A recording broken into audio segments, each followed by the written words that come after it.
Kalau saya tuh ya, saya kan dulu S1-nya hukum gitu kan. S1 hukum, S2 juga kebetulan sempat 2 kali, dua-duanya hukum juga gitu. Terus kerja juga di biro hukum gitu kan, biro hukum. Nah itu sebenarnya maksudnya linear banget kan gitu ya, linear banget lah dari jenjang pendidikan sampai dengan pekerjaan yang saya lakukan gitu ya. Tapi itu pun paling ilmu yang bisa kalian bawa nih dari jenjang perkuliahan gitu ya ke dalam dunia pekerjaan gitu ya. Itu paling maksimal 20%. Paling maksimal 20% nih ilmu yang bisa kalian bawa gitu ya. Tapi memang yang paling penting dari pendidikan itu kadang bukan sekedar pengetahuan, kadang kita pun lupa gitu ya. Kalian yang pelajaran-pelajaran semester 1, 2 gitu yang awal-awal mungkin juga lebih banyak lupanya gitu. Gitu kan dibanding yang bisa kalian recall lagi gitu kan. Tapi terkadang yang paling penting memang bukan dari sisi pengetahuan itu itu penting memang. Tapi yang paling penting sebenarnya kalau menurut saya sih gitu ya. Bagaimana kalian bisa menghargai ilmu itu sendiri gitu ya. Bagaimana kalian bisa berpikir secara kritis gitu ya. Bisa dengan kalian belajar gitu ya, dengan kalian belajar terus-menerus, kalian banyak baca, mempelajari, timbul pikiran-pikiran kritis kalian, daya analisa kalian menjadi meningkat gitu ya. Komitmen kalian terhadap sesuatu juga menjadi lebih baik gitu ya. Hal-hal tersebut yang sebenarnya nantinya lebih terbawa ketika baik di dunia kerja maupun di dunia ketika kalian hidup bermasyarakat gitu. Itu sebenarnya.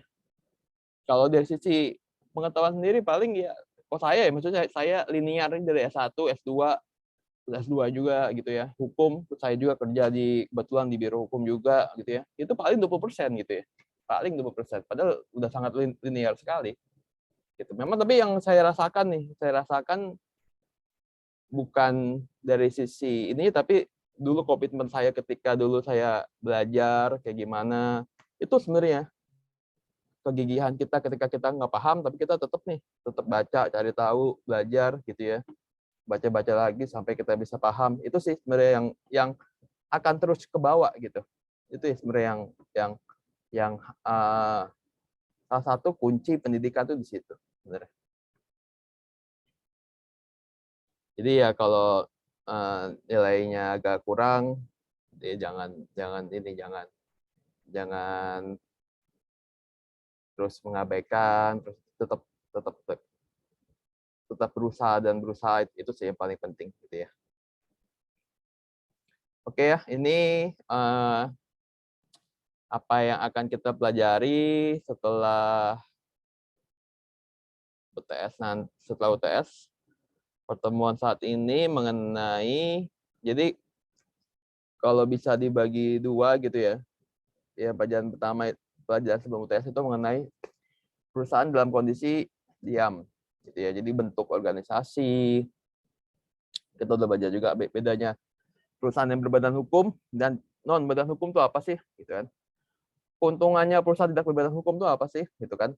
Ada plus minusnya, karakteristiknya perusahaan tidak berbadan hukum, apa-apa aja perusahaan tidak berbadan hukum itu dengan segala karakteristiknya tadi ya. Konsepsinya seperti apa, perlindungan yang diberikan hukum kepada para pendiri perusahaan tidak berbadan hukum itu seperti apa, ataupun perlindungan yang diberikan hukum pada perusahaan yang berbadan hukum itu seperti apa, khususnya perseroan terbatas. Kita juga udah sedikit banyak mengulas mengenai apa sih PT itu, apa sih saham dari PT itu, bagaimana permodalan dari PT itu, terdiri dari saham-saham, hak-hak apa saja yang bisa diberikan oleh saham suatu perseroan terbatas kepada para pemegangnya, atau bagaimana sih struktur organisasi organ-organ dari PT itu seperti apa. Oh, ada dewan komisaris, oh tugas fungsinya dewan komisaris apa, oh ada direksi, apa sih tugas fungsi direksi apa, ada RUPS, apa sih tugas fungsinya RUPS itu seperti apa. Jadi kita punya gambaran gitu ya. Itu dan gambaran itu kadang penting gitu ya. Kita tahu nih bahwa suatu organisasi yang ideal itu ada namanya dewan yang melakukan pengawasan, gitu ya. Ada yang melakukan pengawasan terhadap apa yang dilakukan oleh eksekutif, gitu ya. Eksekutif dalam direksi. Itu sebenarnya nanti juga itu bisa kita analogikan dengan banyak hal itu. Hubungan ketiganya seperti apa? Ada perlindungan-perlindungan, ada perlindungan itu ketika dia lose itu seperti apa, gitu ya. Dan banyak lainnya, gitu ya. Nah, ini itu yang kita pelajari sebelum UTS itu. Perusahaan dalam kondisi diam ya, lebih banyak kepada struktur dan lain sebagainya. Nah, setelah UTS ini kita akan mempelajari mengenai lebih kepada aktivitas bisnis yang dilakukan, gitu ya. Ada nanti kita belajar tentang merger dan akuisisi, konsolidasi, lalu mengenai pembubaran dari perseroan itu seperti apa. Lalu minggu kedua kita mengenai pasar modal, minggu ketiga kita mengenai perasuransian, gitu ya. Minggu keempat mengenai haki, minggu kelima mengenai hukum persaingan usaha dan anti monopoli, gitu ya. Minggu keenam mengenai surat berharga lembaga pembiayaan, dan minggu terakhir sebelum UAS mengenai kepailitan.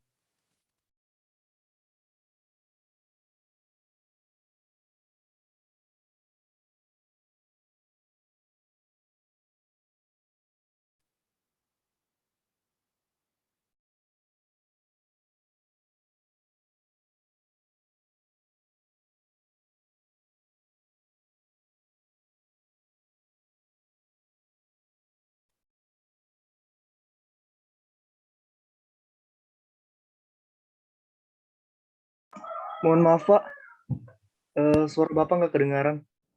Oh, udah. Sudah Pak. Oke. Dari mana tadi nggak kedengarannya ya? Mulai dari yang minggu kedua Pak. Oh, ya udah nggak apa-apa. Ya, minggu kedua. Nanti kan bisa ada sendiri ya.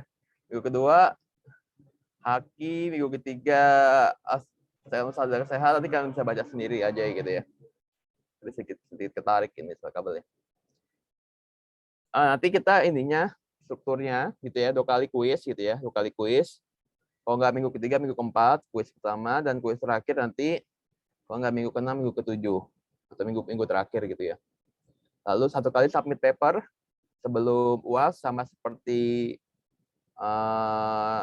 paper yang kalian submit sebelum UTS kemarin. Lalu ada presentasi juga, udah saya sampaikan ya, jadwal presentasi untuk masing-masing kelompoknya. Itu sih mungkin. Ada nanti kalau untuk paper saya kasih beberapa pilihan topik, kalian pilih satu gitu. Ada pertanyaan nggak? Seputar apa yang akan kita lakukan nih? Kalau untuk buku, materi, nanti sini udah ada belum ya? Udah ada buku-buku yang bisa kalian baca.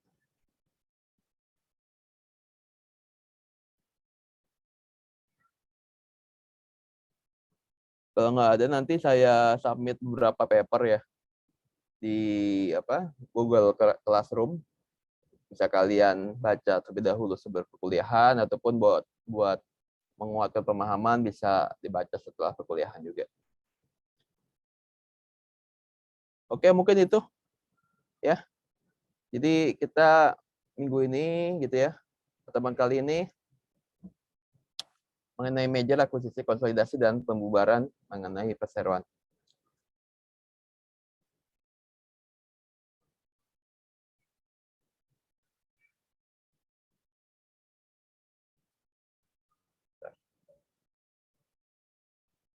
Saya buka dulu bahan tayangnya.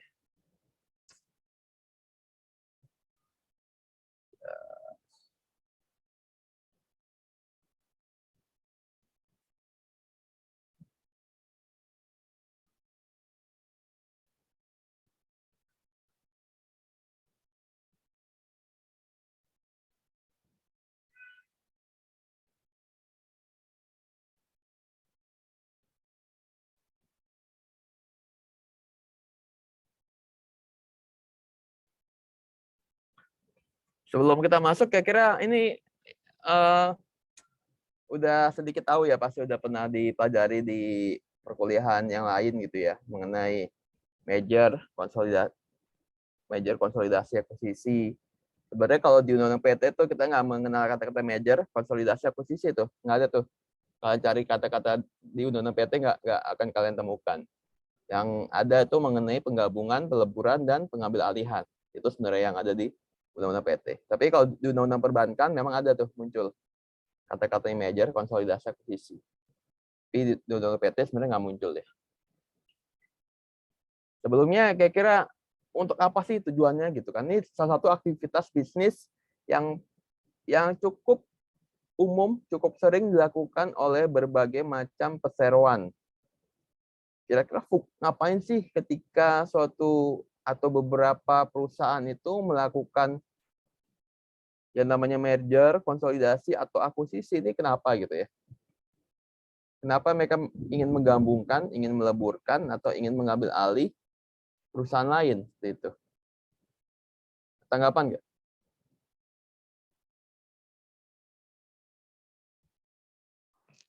Bisa untuk meningkatkan skala perusahaannya, Pak. Gimana tuh? Jadi perusahaannya Ya, Fira. kalau bermerger, jadi perusahaannya skala perusahaannya lebih besar gitu, Pak. Terus pangsa pasarnya juga bisa di antara perusahaan itu bisa digabung gitu, Pak. Jadi skala perusahaannya lebih besar dan pangsa pasarnya juga tentunya lebih luas, Pak. Oke, pangsa pasar, cakupan marketnya jadi lebih luas gitu ya dengan adanya penggabungan dari perusahaan gitu ya, perusahaan bahkan major atau konsolidasi gitu ya, gitu ya Vira ya. Ya ya. Bisa kasih contoh nggak Vira? Kira-kira apa itu?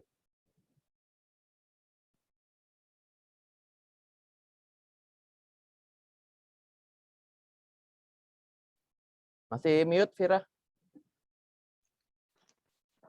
Contohnya masih mikir, Pak.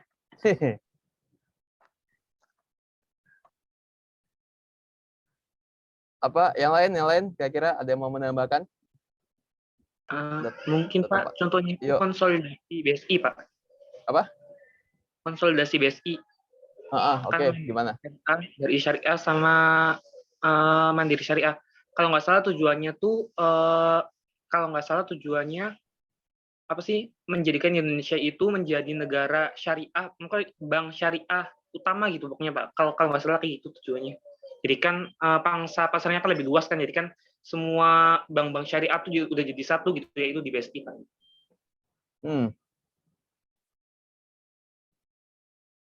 Jadi untuk menjadikan lebih syariah gimana? Negara Indonesia syariah, bank syariah ternama atau apa gitu Pak, lupa. Oh gitu, menjadi lebih besar ya gitu ya dengan penggabungan ini ya. Oke. Itu tadi khusus spesifik untuk case mengenai Bank Syariah Indonesia gitu ya. Ya, itu cukup ini juga tuh, cukup lumayan fenomenal juga tuh penggabungan 3 bank gitu ya, 3 bank. BRI, BNI, Mandiri Syariah gitu ya. Yang akhirnya menjadi Bank Syariah Indonesia tuh aset-asetnya cukup luar biasa besar itu tiga-tiganya. Oke. Ada lagi tadi? Selain Vira, Paki, ada yang mau menambahkan kenapa? Ya, gimana Fik? Menurut saya salah satu tujuannya itu mengurangi persaingan, Mbak.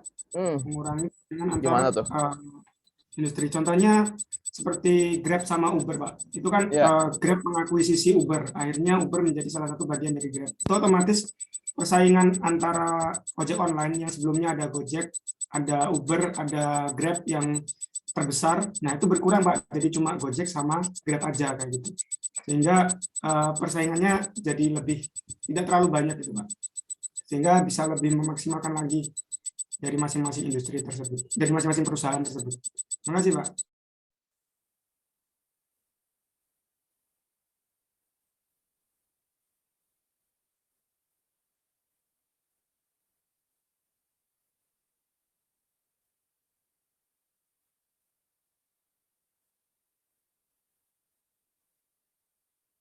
Mohon maaf Pak, suaranya belum terdengar Pak. Ya, oke. Oke, tadi benar banget yang disampaikan Fikri ya. Salah satu tujuan dari merger, konsolidasi atau akuisisi ini dilakukan untuk mengurangi kompetitor dalam market gitu ya. Karena mereka memiliki market yang sama gitu ya. Memiliki market yang sama dibanding bersaing, salah satunya memiliki modal yang lebih gitu ya. Bisa dilakukan merger, akuisisi gitu ya. Itu benar banget tadi Afira menyampaikan memperluas pangsa pasar gitu ya. Fakih tadi memperkuat ekonomi syariah di Indonesia. Fikri menyampaikan mengurangi kompetitor di dalam market yang sama gitu ya. Kira-kira ada lagi nggak? Ada 3 tuh kita dapat tuh mengenai tujuan dari merger, konsolidasi atau akuisisi berbagai macam perusahaan. Izin menjawab, Pak. Ya, gimana Dela? Contohnya itu, tujuannya itu untuk meningkatkan keuntungan, Pak. Contohnya itu kalau misalkan perusahaan penerbangan dengan kurir antar kayak JNE gitu, Pak. Iya. Jadi karena misalnya COVID ini kan, Pak, jumlah penerbangan itu bakalan berkurang. Nah, untuk meningkatkan keuntungannya, karena COVID ini mobilitas itu berkurang, maka orang-orang itu bakalan cenderung untuk berbelanja online, Pak. Makanya perusahaan penerbang ini melakukan merger atau akuisisi dengan perusahaan-perusahaan jasa pengiriman untuk meningkatkan keuntungannya, Pak. Iya. Itu benar juga tuh bisa ya. Dengan sekalian gitu ya. Mereka udah memiliki infrastrukturnya gitu ya. Ya tinggal melakukan merger, jadi memiliki lini usaha yang lebih luas gitu ya. Nah, dengan lini usaha yang lebih luas, dengan melakukan diversifikasi usaha gitu ya, kebetulan tadi infrastrukturnya sudah memiliki para perusahaan penerbangan ini gitu ya. Ini bisa meningkatkan keuntungan gitu ya. Ini memang kalian udah sangat memahami lah ya mengenai kenapa sih perusahaan-perusahaan itu melakukan merger, konsolidasi, akuisisi gitu ya. Memang tadi benar ya. Semuanya tadi ya. Ada pertumbuhan, sinergi, meningkatkan dana, keuntungan, menambah keterampilan, itu pun bisa dilakukan. Jadi meningkatkan manajemen ataupun teknologi. Kadang-kadang karena suatu perusahaan itu untuk melakukan pengembangan gitu ya, research and development itu takes time gitu ya, dan ada biaya yang harus dikeluarkan juga, cost-nya pun tinggi gitu ya, selain dari sisi waktu, dari sisi cost pun cukup tinggi gitu. Karena itu pun seperti misalkan Facebook mengakuisisi WhatsApp gitu ya, itu kalau Facebook ingin mengembangkan aplikasi yang sejenis WhatsApp, dia mampu-mampu aja. Pasti mampu gitu ya.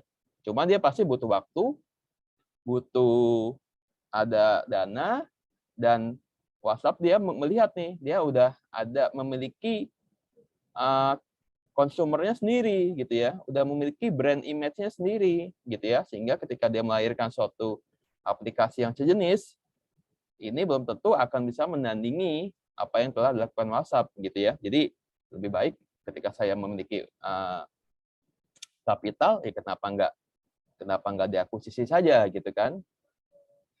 Akuisisi, jadi keuntungan pun bisa diperoleh gitu ya. Itu ketika memang suatu perusahaan yang mengambil alih itu memang memiliki kelebihan likuiditas gitu ya, kelebihan dana. Jadi bisa dilakukan hal tersebut gitu ya, dibanding tadi ya takes time, takes effort gitu ya, dan belum tentu juga hasilnya pun bisa gitu bersaing gitu ya.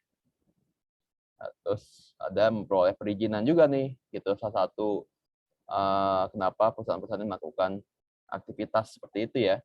Jadi kadang-kadang nih perusahaan-perusahaan energi nih relatif nih, kadang-kadang energi pertambangan itu butuh perizinannya, kadang butuh waktunya tahun gitu ya. Padahal mereka ingin mendapatkan profit, ingin memulai bisnis secepatnya gitu ya. Jadi daripada menunggu waktu yang lama untuk memperoleh perizinan di bidang pertambangan, energi gitu ya, lebih baik mengambil alih atau menggabungkan diri dengan perusahaan yang telah memperoleh izin itu gitu ya. Dulu kayak Bumi Resource gitu ya. Dulu Bumi Resource itu perusahaan, kan saya udah kolaps ya perusahaannya Resource itu. Dulu dia mengambil alih si PT Arutmin tuh, bidang energi gitu ya. Mengambil alih karena dia baru berdiri dulu, namanya Bumi Modern di bidang perhotelan, kemudian banting setir menjadi Bumi Resource ya, untuk mempercepat dia bisa beraktivitas di bidang energi gitu ya, gas kan. Dia mengambil alih PT Arutmin.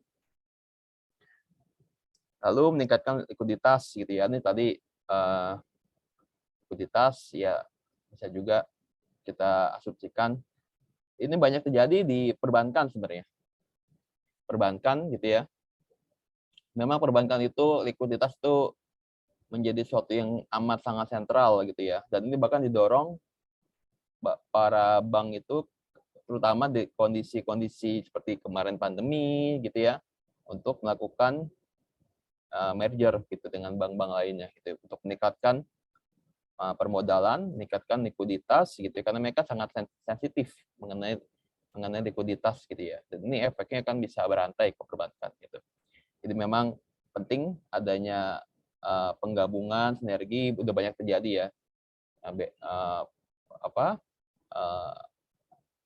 Merger antara para bank gitu ya. Mungkin yang salah satu yang paling besar ya tahun 98 dulu ya, itu lagi krisis perbankan juga gitu ya. Ketika mungkin kalian udah tahu juga kan Bank Mandiri itu kan hasil merger atau konsolidasi ya Bank Mandiri itu ya. Mungkin kalian udah pernah dengar juga. Ada yang bisa tahu nggak? Itu hasil merger atau konsolidasi tuh Bank Mandiri?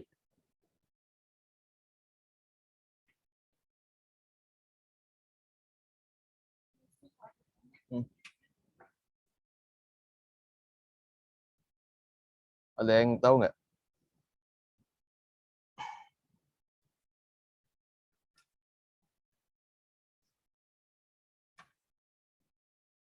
Arif gimana Arif?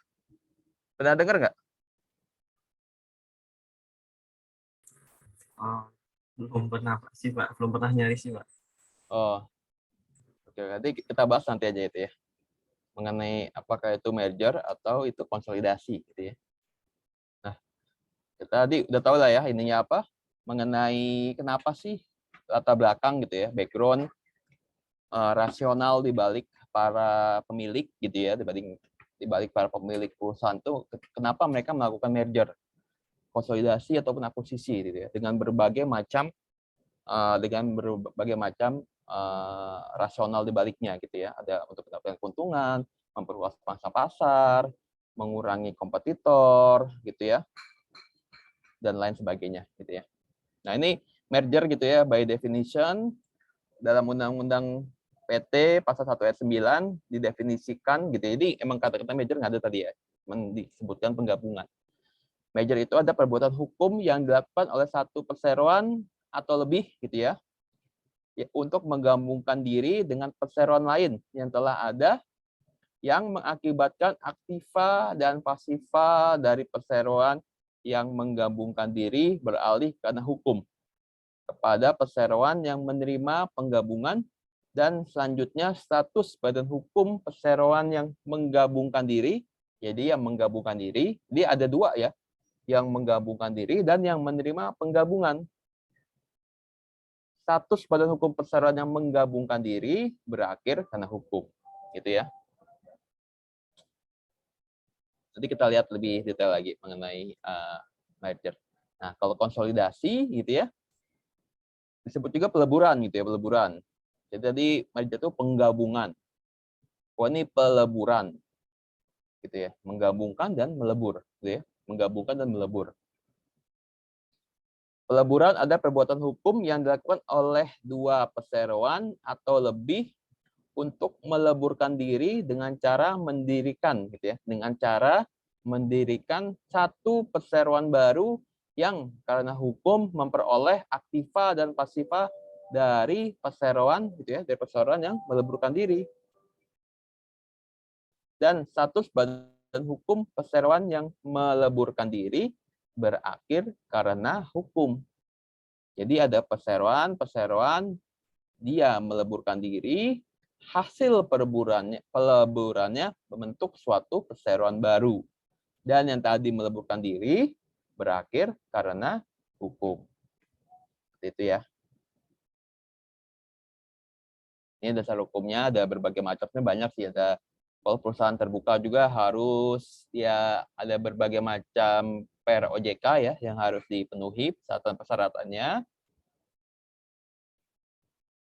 Ya, kalau perbankan ada hubungannya juga masih ada hubungan dengan Bank Indonesia, ada berbagai macam persyaratan gitu ya. Selain diatur dalam per OJK juga mengenai ketika akan melakukan peleburan dan akuisisi atau merger gitu ya. Nah, ini tadi contoh merger ya. Contoh merger. Jadi subjeknya itu memang atau objeknya itu aktiva dan pasiva. Nanti agak beda aktiva dan pasiva. Jadi keseluruhan ekuitas, keseluruhan pasiva dari perseroan itu yang menjadi objek gitu ya, yang menjadi objek dari penggabungan gitu ya, bukan saham. Jadi seluruh aktiva ya asetnya segala macam, cash-nya segala macam gitu ya, itu yang beralih gitu ya, beralih kepada perusahaan yang menerima penggabungan gitu ya, beralih gitu ya. Jadi kayak memberikan seluruhnya gitu ya. Ada dia memberikan seluruhnya, jadinya hilang gitu ya, statusnya hilang. Seluruhnya ini pindah semua gitu ya. Pindah semua. Perusahaan A bergabung dengan perusahaan B gitu ya. Setelah merger, perusahaan B itu perusahaan yang menggabungkan diri, dia lenyap karena hukum. Harta kekayaan A secara otomatis adalah harta kekayaan A yang sebelumnya ditambah dengan harta kekayaan B. Gitu ya. Komposisi pemegang saham A tadinya ada misalkan A itu ada let's say 500, B itu ada 300. Jadi di perusahaan A yang baru hasil merger jadi 800 gitu ya.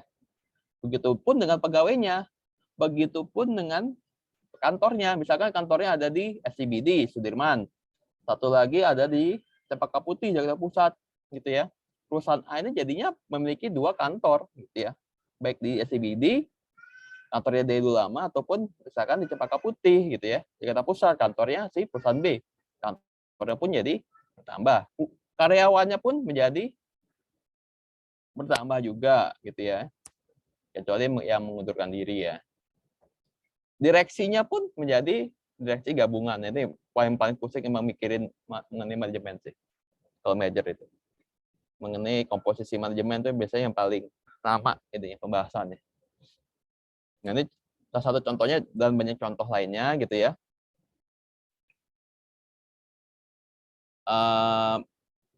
Merger gitu ya. Merger itu satu contohnya Excel dengan Axis gitu ya, dengan agak lama sih ini. Excel dengan Axis, merger, Axisnya menjadi berakhir gitu ya, hilang, buyar gitu ya. Karena seluruh aktiva, pasiva, aset, ekuitas, utang, koda utang gitu ya, beralih kepada Excel.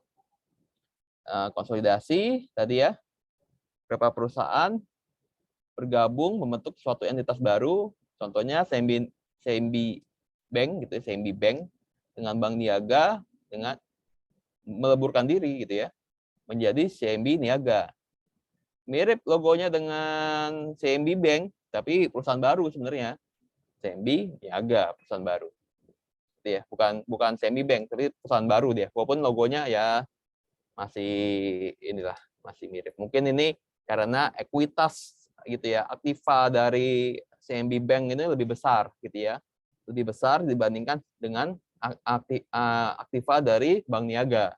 Gitu. Sehingga ketika meleburkan diri ya mungkin ya dipilih suatu logo yang sedikit banyak masih merefleksikan perusahaan yang lama gitu ya.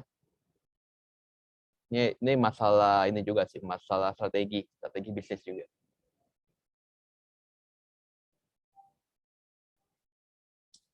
Nah, kalau tadi mengenai misalkan Bank Syariah Indonesia. Bank Syariah Indonesia itu, Fakih, itu merger atau konsolidasi, Fakih? Konsolidasi berarti, Pak. Konsolidasi. Karena apa? Karena dia membentuk perusahaan, bukan perusahaan, nama baru. Karena dia membentuk suatu perusahaan baru ya? Ya, entitas baru, Pak.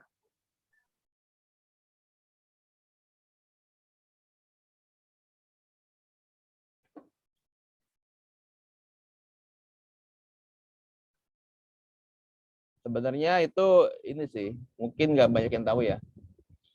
Sebenarnya itu merger. Kenapa merger? Karena sebenarnya ada satu perusahaan yang masih survive. BRI, BNI, Mandiri Syariah. Ada satu perusahaan yang masih survive, yaitu BRI Syariah. BRI Syariah itu sebenarnya masih survive ketika menerima penggabungan. BNI dan Mandirinya dia melebur, menggabungkan diri kepada BRI Syariah. BRI Syariah masih survive. Tapi untuk nama, tapi demi strategi ya, strategi bisnis, BRI Syariah berganti nama menjadi Bank Syariah Indonesia. Jadi seolah-olah konsolidasi. Kalau kita ngelihat di hilirnya dia konsolidasi. Tapi sebenarnya prosesnya proses merger itu. Karena yang menerima penggabungan sebenarnya BRI Syariah. Tapi kan nggak lucu nih kalau BRI Syariah, BNI Syariah, Mandiri Syariah, terus dia melebur jadi BRI Syariah, mungkin dia demi strategi lah. Namanya BRI, tetap BRI Syariah gitu ya. Karena dia perusahaan yang menerima penggabungan. Kemana nih BNI Mandiri? Oh jadi BRI Syariah, kok BRI? Mungkin orang agak sedikit ini ya kadang-kadang. Nah, demi strategi bisnis, demi nama yang lebih global, lebih menggambarkan keumuman, lebih mengedepankan sisi mungkin dari sisi nama mana syariahnya Bank Syariah Indonesia gitu kan, beda nih dengan Bank BRI Syariah, Bank Syariah Indonesia gitu kan. Ya, demi strategi bisnis maka diganti nama gitu ya. Jadi hulu ke hilir memang itu seperti konsolidasi tapi sebenarnya itu merger. Nah, itu terjadi juga di Bank Mandiri gitu ya. Bank Mandiri itu hulu ke hilirnya itu kayak konsolidasi. Bank Dagang Negara, BDN, Bank Ekspor Impor Indonesia, Bank Pembangunan Negara, Bapindo itu meleburkan diri jadi Bank Mandiri. Tapi pas saat mereka ingin meleburkan diri, pemerintah membentuk suatu tahun 98, pemerintah membentuk suatu bank baru khusus Bank Mandiri untuk menerima penggabungan. Jadi bank ini dibentuk untuk menerima penggabungan Bank Mandiri gitu.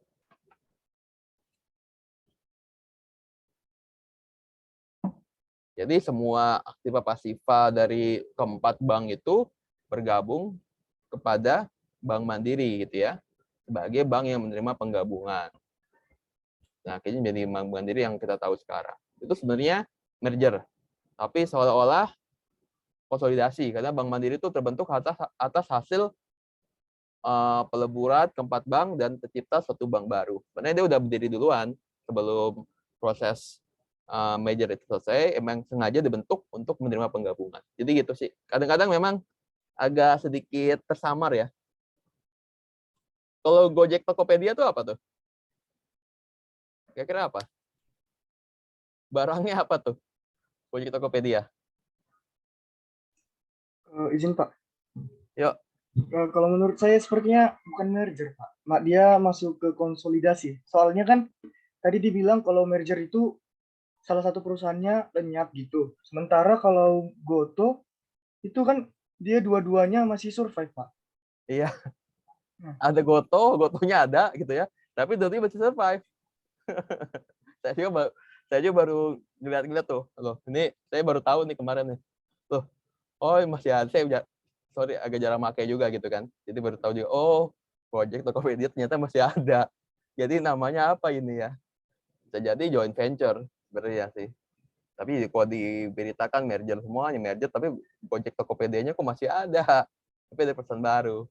Nah kita nggak tahu nih transaksi yang sebenarnya apa nih. Tapi asumsi awal saya sih dia sebenarnya joint venture nih. Jadi saling menggabungkan ada mengimbrengkan saham gitu ya. Gojek mengeluarkan sejumlah saham, si Tokopedia mengeluarkan sejumlah saham sama-sama imbreng, bentuk suatu perusahaan patungan, perusahaan patungan ya, joint venture gitu ya, yang menjadi holding dari Gojek dan Tokopedia. Itu asumsi awal saya sih, belum diteliti lebih lanjut karena kita nggak tahu nih transaksi yang sebenarnya seperti apa. Tapi kalau di berita semuanya merger ya. Tapi merger itu kalau berita ya boleh lah, dia kan apapun ya, semuanya disebutnya merger gitu. Kalau berita itu, kalian biasanya nggak nemu tuh kata-kata konsolidasi, itu nggak nemu. Biasanya semuanya disebutnya merger aja gitu kan. Tapi kan kalau dari perspektif hukum dia berbeda gitu ya. Nah ini asumsi awal saya sih dia bukan merger gitu ya. Memang bukan merger gitu ya. Karena merger kan harusnya perusahaan yang menggabungkan diri dia berakhir. Ini nggak ada yang berakhir perusahaannya. Saya cek, Gojek masih ada, Tokopedia masih ada. Mana yang berakhir ya nggak ada. Ada perusahaan baru. Asumsi awal saya sih joint venture gitu ya. Gitu. Jadi si Goto ini sebagai holding company, agak-agak mirip lah kayak pemerintah membentuk holding company untuk BUMN gitu ya. Jadi ada misalkan seperti sebelumnya saya pernah sampaikan juga, ada banyak sih ya holding company mengenai BUMN ya. Misalkan di bidang pertambangan tuh kayak PT Antam, Timah, Bukit Asam gitu kan. Sebelumnya tuh BUMN semua tuh. BUMN semua. Terus pemerintah mengambil sahamnya di perusahaan-perusahaan itu ya sebagai pemilik saham majority, diambil semua, ditarik semua saham-saham yang ada di Antam, Timah, Bukit Asam ditarik semua, dikeluarin semua, dimasukkan ke Inalum. Sama pemerintah dimasukin di Inalum, dipindahin di Inalum. Jadi Inalum otomatis menjadi holding company gitu ya, jadi perusahaan induknya gitu ya, dipindahin pemerintah. Jadi saham pemerintah di Antam, di Timah, di ini jadi kecil, persentase kecil gitu ya, beberapa persen gitu ya, dipindahin semua ke Inalum. Jadi otomatis itu menjadikan Inalum sebagai holding company-nya. Dan Timah, Antam, Bukit Asam itu menjadi jadi anak perusahaannya Inalum gitu ya. Ya makanya asumsi awal saya belum cari tahu lagi mengenai si Goto ya. Tapi asumsi awal saya sih itu joint venture ya. Oke, kita lanjut ya. Kita lanjut unsur-unsur merger. Jadi mekanisme peralihan nggak terjadi melalui jual beli, gitu ya. Nggak ada transaksi jual beli. Jual beli itu ada penawaran sesuatu, ada pengeluaran sejumlah dana, gitu ya. Namanya jual beli ya. Ada pengeluaran sejumlah dana untuk mendapatkan sesuatu, ya. Ada penawaran, ada pengeluaran sejumlah dana, ada pemberian sesuatu, dan dilanjutkan dengan pemberian sesuatu dan penerimaan atas sesuatu itu. Itu jual beli. Ini nggak ada nih, nggak ada pengeluaran dana untuk mendapatkan sesuatu. Jadi memang mekanismenya bukan jual beli. Ini nanti kita lihat nih, ini kontras dengan akuisisi gitu ya. Objeknya aktiva pasiva tadi ya, dia keseluruhannya pindah semua gitu, aktiva pasiva, baik aset, cash, lain-lain maupun utang gitu ya, pindah. Tadi udah kita bahas ya. Ini pemegang saham menggabungkan diri jadi pemegang saham, persoalan menerima penggabungan, status hukumnya juga berakhir terhitung sejak tanggal penggabungan atau peleburan gitu ya. Dan berakhirnya bukan karena likuidasi gitu ya. Tapi berakhir karena hukum, karena menggabungkan diri tersebut. Unsur konsolidasi tadi kurang lebih sama ya, kurang lebih sama dengan ini, tapi dia membentuk suatu badan hukum baru gitu ya. X plus Y sama dengan Z. Tadi kan merger X plus Y sama dengan X atau Y gitu ya. Kalau ini X plus Y sama dengan Z. Gitu. Nah ini berapa proses merger atau konsolidasi dilakukan perjanjian pendahuluan terlebih dahulu. Setelah dilakukan perjanjian pendahuluan, disusun rancangan merger atau konsolidasi tersebut, lalu dilakukan pengumuman kepada publik, lalu persetujuan RUPS. Setelah diperoleh, barulah dilakukan pembuatan akta merger atau konsolidasi dan dilakukan pengumuman publik kembali bahwa merger atau konsolidasi telah selesai dilakukan. Nah, ini perjanjian pendahuluan. Apa sih isinya perjanjian pendahuluan? Ada condition precedent atau prasyarat-prasyarat yang harus dipenuhi ketika sebelum merger atau akuisisi merger atau konsolidasi tersebut menjadi berlaku efektif gitu. Salah satu syarat tidak dipenuhi, maka merger atau konsolidasi yang sudah dalam proses menjadi batal demi hukum. Apa saja sih condition precedent tersebut? Setidaknya ada 3 hal. Ada persetujuan RUPS, ada persetujuan kreditor, ada persetujuan dari otoritas terkait. Gitu. Setidaknya 3 hal ini gitu ya terpenuhi. Misalkan persetujuan dari otoritas terkait nggak bisa dipenuhi gitu ya, terutama ini memang nggak seluruh perusahaan ya harus ada persetujuan dari otoritas terkait gitu ya, tapi beberapa perusahaan majority-nya memang harus mendapatkan persetujuan dari otoritas terkait. Misalkan perusahaan terbuka, semua merger, semua konsolidasi yang dilakukan harus mendapatkan persetujuan dari OJK. Misalkan lembaga-lembaga yang keuangan, perusahaan asuransi dan lain sebagainya, ini pun harus mendapatkan persetujuan dari OJK gitu ya. Misalkan mereka belum menjadi perusahaan terbuka juga gitu ya, tapi tetap harus mendapatkan persetujuan dari OJK. Lalu misalkan merger konsolidasi yang dilakukan oleh perusahaan-perusahaan yang bergerak di bidang pertambangan, energi, harus mendapatkan persetujuan dari Menteri ISDM terlebih dahulu, gitu ya. Itu memang harus didapatkan gitu ya. Kalau enggak batal demi hukum. Jadi udah batal ke proses merger atau akuisisinya. Lalu kewajiban sebelum tanggal penyelesaian. Ini yang ada di pendahuluan gitu ya. Kewajiban sebelum tanggal penyelesaian maksudnya itu penyelesaian dari proses merger atau konsolidasi yang dilakukan. Apa aja nih kewajiban-kewajibannya? Jadi dipersyaratkan nih, kan prosesnya kan butuh waktu nih, pasti kan. Namanya perjanjian pendahuluan, untuk efektif nantinya merger atau konsolidasi dilakukan tuh butuh waktu. Bisa bulan-bulanan, ataupun bisa lebih dari itu, gitu kan. Ada waktu, gitu kan, butuh waktu. Nah, itu biasanya dikunci. Beberapa aktivitas peserta itu dikunci, gitu ya. Ada hal-hal yang nggak boleh dilakukan sebelum merger atau konsolidasi tersebut efektif dilakukan, gitu ya, efektif terjadi, gitu ya. Misalkan direksi nggak boleh mengalihkan sejumlah aset-aset tertentu atau aset di atas nominal tertentu kepada pihak lain, gitu ya. Ataupun direksi nggak boleh membuat suatu utang-utang baru dengan nilai nominal sekian, gitu ya. Dan lain sebagainya, gitu, yang bisa berakibat berubahnya aktiva atau pasiva dari perseroan secara signifikan, kayak gitu ya. Ini dikunci nih, nggak boleh nih. Ketika ada suatu direksi yang melakukan hal tersebut, maka proses merger atau konsolidasi yang sedang dilakukan akan menjadi batal. Lalu kewajiban setelah tanggal penyelesaian, maksudnya kewajiban yang harus dilakukan oleh perseroan ketika merger atau konsolidasi selesai dilaksanakan. Misalkan pemegang saham, salah satu tujuannya tadi ya, salah satu tujuan dari merger atau konsolidasi, salah satunya adalah tadi seperti disampaikan, mengurangi kompetisi, mengurangi kompetitor dalam market yang sama.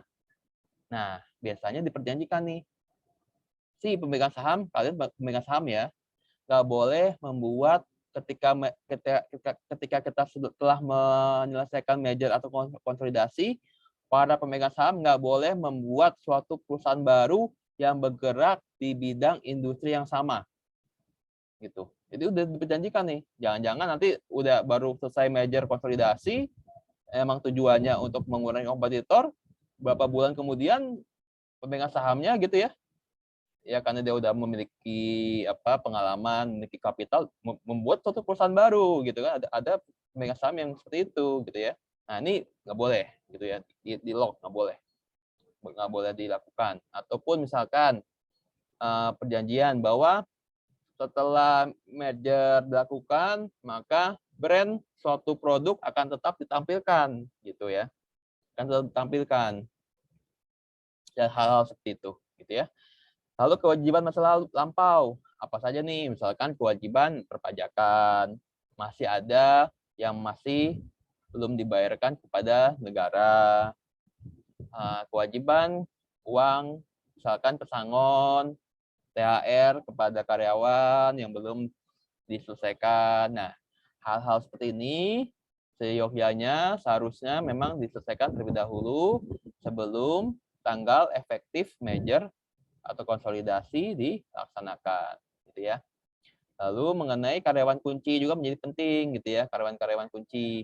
Seperti apa nih proses perpindahan karyawan kuncinya? Seperti apa posisi barunya nantinya? Akan tetap dipertahankan atau seperti apa, gitu ya? Ini biasanya jadi dibicarakan juga mengenai status dari karyawan kunci. Lalu mengenai mekanisme penilaian atau konversi harga saham. 2, 3, atau 4 perusahaan yang akan meleburkan atau menggabungkan diri pasti memiliki harga saham masing-masing yang berbeda, gitu ya. Akan dibentuk suatu perusahaan baru misalkan, atau akan menggabungkan diri gitu kepada suatu perusahaan. Ini kan butuh yang namanya pengkonversian nilai saham terlebih dahulu, gitu ya. Seperti apa sih nilai saham atau yang paling tepat gitu ya untuk bisa diselaraskan, disesuaikan dengan perusahaan-perusahaan yang lain. Nah, ini membutuhkan financial advisor tertentu, gitu ya. Membutuhkan penilaian tertentu. Ini mengenai perjanjian pendahuluan. Setelah perjanjian pendahuluan, baru menyusun rancangan. Nah, rancangan ini yang akan menjadi akta merger atau akta konsolidasi yang akan dimintakan persetujuannya kepada Menteri Hukum dan HAM. Jadi rancangannya isinya apa aja?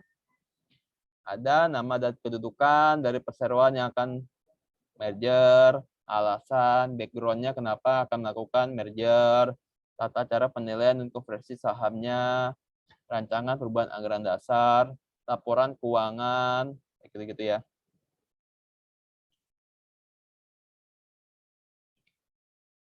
Neraca dan laporan laba rugi sama beberapa tahun terakhir, rincian status karyawan dan hak dan lain sebagainya, gitu ya. Lalu konfirmasi perusahaan mengenai pemindahan hak dan asumsi seluruh kewajiban perusahaan yang berpartisipasi, gitu ya. Lalu terhadap rancangan tersebut harus dimintakan persetujuan kepada Dewan Komisaris, gitu ya, dari tiap perusahaan yang akan menggabungkan diri atau yang akan meleburkan diri, gitu ya. Jadi harus dibawa nih, kan direksi yang bikin nih, yes, direksi yang bikin. Ya, ini harus dibawa ke Dekom dan Komisaris untuk mendapatkan persetujuan, gitu ya. Saya jadi ingat sebenarnya ketika ya agak beda sih, bukan perusahaan ya. Bapak Pam LK mau meleburkan diri dengan Direktorat Pengawasan Perbankan di BI gitu ya, jadi OJK gitu kan. Jadi OJK itu kan sebenarnya gabungan ya. OJK itu sebenarnya gabungan Bapak Pam LK dan Direktorat di BI yang melakukan pengawasan perbankan. Jadi OJK deh. OJK dengan dibentuk dengan undang-undang sendiri tahun 2011 ya. Tapi isinya sebenarnya tuh gabungan Bapak Pam LK yang di bawah Kementerian Keuangan tadinya, dan tadi Direktorat Pengawasan Perbankan di BI, gitu ya. Itu pegawai Bapak Pam kan ya pegawai Kementerian Keuangan ya. Itu ditawarin tuh, biasanya dikasih itu dulu status tuh. Bagi pegawai yang masih memiliki ikatan dinas, tidak ke institusi baru, maksudnya institusi baru itu OJK, tapi tetap akan menjadi pegawai Kementerian Keuangan, gitu ya. Bagi pegawai yang sedang tugas belajar, tetap menjadi pegawai Kementerian Keuangan. Bagi pegawai yang telah tugas belajar tapi memiliki ikatan dinas, diperbolehkan untuk memilih apakah tetap di Kementerian Keuangan atau pindah ke OJK. Bagi pegawai yang pindah ke OJK yang otomatis ya, maksudnya dia nggak memiliki ikatan dinas dan lain sebagainya, gitu ya. Bagi pegawai yang otomatis dipindahkan ke OJK bisa menyatakan penolakan untuk kembali bergabung dengan Kementerian Keuangan, gitu ya. Itu ditawarin tuh kayak gitu-gitu. Ya beberapa teman saya sih ada yang dia pindah ke OJK tapi saya tetap masih suka di Kementerian Keuangan, berapa saya pindah tetap balik ke Kementerian Keuangan gitu ya, itu kemudian ditempatkan di mana gitu ya. Tapi ada yang wah saya lebih happy nih OJK nih gitu kan, perusahaan institusi baru nih lebih menjanjikan gitu kan ya, dia nih oke, setuju gitu, setuju status PNS-nya lepas, status PNS Kementerian Keuangannya lepas gitu ya, dan pindah ke OJK gitu. Ada juga yang kayak gitu ya. Jadi ya itu mirip-mirip lah. Saya membayangkan kayak gitu pun terjadi di perusahaan gitu ya, memang. Dan memang seperti itu ya. Perusahaan itu ditawari gitu ya. Ketika perusahaannya akan meleburkan diri, akan menggabungkan diri, memang ditawari gitu ya, ditawari. Apakah kalian mau pindah atau tetap pindah ataupun tetap bergabung dengan perusahaan yang baru, misalkan gitu. Lalu setelah tadi rancangannya jadi, lalu dilakukan pengumuman. Ya, pengumuman ini penting untuk menyampaikan informasi kepada terutama kreditor, gitu ya, agar kreditor mengetahui, wah, saya memiliki piutang di perusahaan tersebut, gitu ya. Bagaimana status utang saya nih? Ketika perusahaan saya akan berakhir karena hukum, karena dia akan menggabungkan diri, gitu kan. Mungkin cemas juga gitu sebagai kreditor, wah gimana nih, butuh kejelasan, butuh kepastian kan. Nah itu salah satu tujuan dari pengumuman. Lalu setelah pengumuman dilakukan, selesai gitu ya, permasalahan dengan kreditor bisa diselesaikan, dimintakan persetujuan kepada RUPS. Nah, RUPS-nya ini, jadi RUPS itu tingkatannya tuh 51% untuk banyak hal, 51%. Menetapkan strategi bisnis perusahaan, implementasi penilaian kinerja direksi dewan komisaris dan lain sebagainya, itu 51%. Tahapan RUPS yang kedua itu adalah 2/3 gitu ya. Dan tahapan yang terakhir yang paling tinggi itu ada 3/4. Nggak ada RUPS 4/5 itu nggak ada. Jadi 51%, 2/3 dan 3/4. 3/4 itu yang paling tinggi kedudukannya. Itu untuk memutuskan hal-hal yang memang sangat urgent gitu ya. Salah satunya adalah mengenai ini merger atau konsolidasi perusahaan. Jadi RUPS-nya ada RUPS dengan quorum tertinggi 3/4.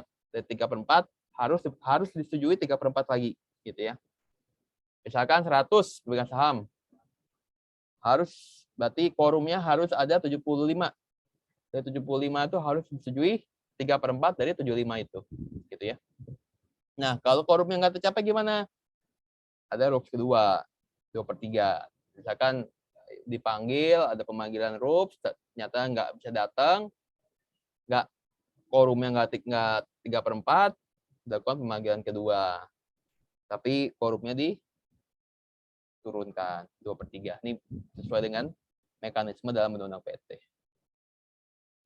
Setelah semua RUPS berhasil mendapatkan persetujuan gitu ya, dicapai, misalkan quorumnya tercapai 3/4, dicapai juga kesepakatan dari 3/4 yang hadir, gitu ya, dan yang memiliki hak suara, lalu baru dibuat akta merger atau konsolidasi tersebut. Nah, aktanya ini disampaikan kepada Menteri Hukum dan HAM, gitu ya. Jadi tanggal efektifnya tanggal ketika disetujui oleh Menteri Hukum dan HAM.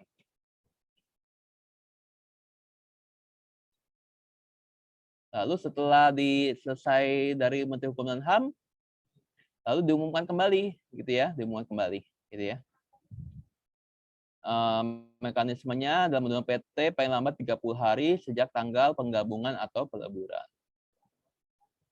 Nah, tadi ada syarat gitu ya mengenai penggabungan atau peleburan, yaitu wajib memperhatikan perseroan, pemegang saham minoritas, karyawan perseroan. Gitu ya. Kenapa harus memperhatikan? Karena ketika kita nggak setuju gitu ya, ada pemegang saham yang nggak setuju, satu pemegang saham dengan hak suara 1/10 gitu ya. Jadi kalau kalian jadi pemegang saham di suatu perseroan, agar kalian memiliki hak suara yang lebih gitu ya, itu setidaknya kalian harus memiliki 1/10. 1/10 itu banyak memiliki hak dibandingkan pemegang saham yang lain. Dengan 1/10 kalian pemegang saham, kalian bisa mengajukan ke pengadilan ketika kalian ada ketidaksetujuan terhadap suatu keputusan yang diambil oleh perseroan. Memiliki hak tuh dengan saham 1/10. Dengan saham di bawah 1/10 enggak, gitu ya. Bedanya itu. Kalau mau mengajukan pengadilan, silakan aja mengajukan, tapi secara undang-undang dia nggak memiliki hak sebenarnya.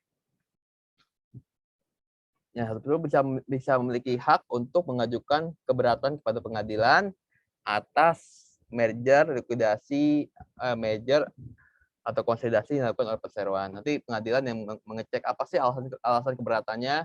Kalau alasan keberatannya nggak rasional, nggak kuat, ya pengadilan juga akan menolak, gitu ya. Lalu karyawan perseroan dan ini pemegang saham itu memiliki hak juga ketika dia misalkan dia jadi pemegang saham di situ karena dia suka sama culture dari perusahaan ini, gitu ya. Dia suka sama culture-nya. Dia suka sama culture-nya ketika perusahaan ini menggabungkan diri, gitu ya, jadi berakhir kepada suatu perusahaan lain, dia nggak mau jadi pemegang saham di perusahaan yang baru, gitu ya. Dia nggak mau. Kan dia nggak sesuai dengan value yang ada di perusahaan tersebut, gitu ya.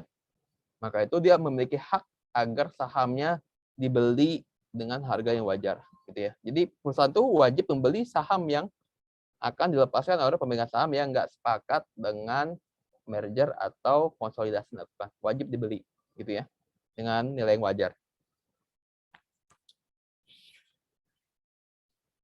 Lalu kreditor juga, gitu. Kreditor pun memiliki kepentingan yang penting, gitu ya. Ketika kreditor merasa keberatan, sama dengan pemegang saham minoritas tadi, dia bisa mengajukan ke pengadilan. Nah, pengadilannya pun mengecek nih, gitu ya, menyetujui rasional apa enggak sih keberatan dari kreditor. Kalau nggak rasional ya ditolak, gitu kan. Kalau rasional, gitu ya, ya bisa dan tidak mendapatkan persetujuan dari kreditor, maka merger atau konsolidasinya nggak bisa dilakukan nih. Itu. Jadi kreditor peranannya penting juga, gitu ya. Kalau dia nggak setuju gitu ya, dan di pengadilan memang disepakati bahwa kreditor memiliki alasan yang kuat, gitu ya. Jadi merger atau konsolidasi yang dilakukan nggak bisa dilanjutkan. Lalu wajib memperhatikan juga mengenai kepentingan masyarakat dan persaingan usaha tidak sehat. Jadi ada kewajiban juga ketika selesai merger, ketika selesai konsolidasi harus dilaporkan kepada KPPU. Harus disampaikan notifikasi kepada KPPU. Gitu ya.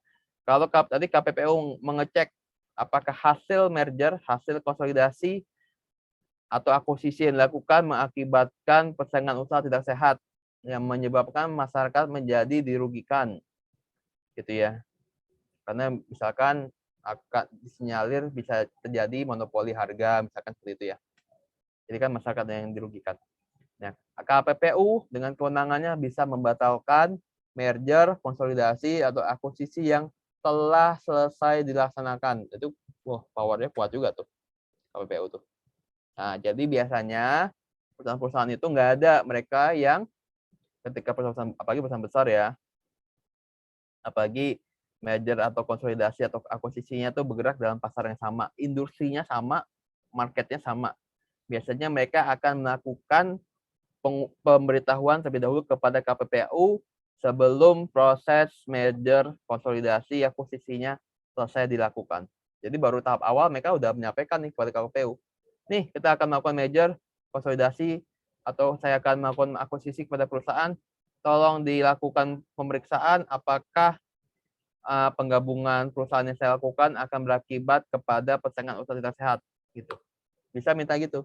Kalau KPU menyatakan oke, nggak ada masalah, ya udah dilanjutkan. Nanti setelah selesai prosesnya baru disampaikan pemberitahuan lagi oleh KPU. Lalu ketentuan dekat pekerja tadi ya, pekerja tadi diberikan opsi untuk mengundurkan diri atau dia tetap bekerja di perusahaan yang baru, misalkan konsolidasi ya. Nah, kalau perusahaan mengundurkan diri, by law, by undang-undang ketenagakerjaan, pekerja diberikan hak pesangon, ada hak pesangonnya dari pekerja. Itu ya. Berhak atas uang pesangon 1 kali, uang penghargaan masa kerja 1 kali, dan uang pergantian hak sesuai ketentuan. Ya, 1 kali ya. Tapi kalau perusahaan-perusahaan di bidang energi gitu ya, biasanya kan mereka otomatis tuh suatu saat gitu ya, at the end of the day, mereka pasti akan menggabungkan diri dengan BUMN. Semua perusahaan energi itu by the end of the day pasti akan merger dengan Pertamina gitu ya. Pasti. Ketika tahapan eksploitasinya mereka selesai gitu ya, 20 tahun, 30 tahun, 40 tahun selesai gitu ya. Masa kerja mereka di wilayah migas terkait selesai, mereka pasti perusahaannya akan diambil alih oleh Pertamina. Gitu ya.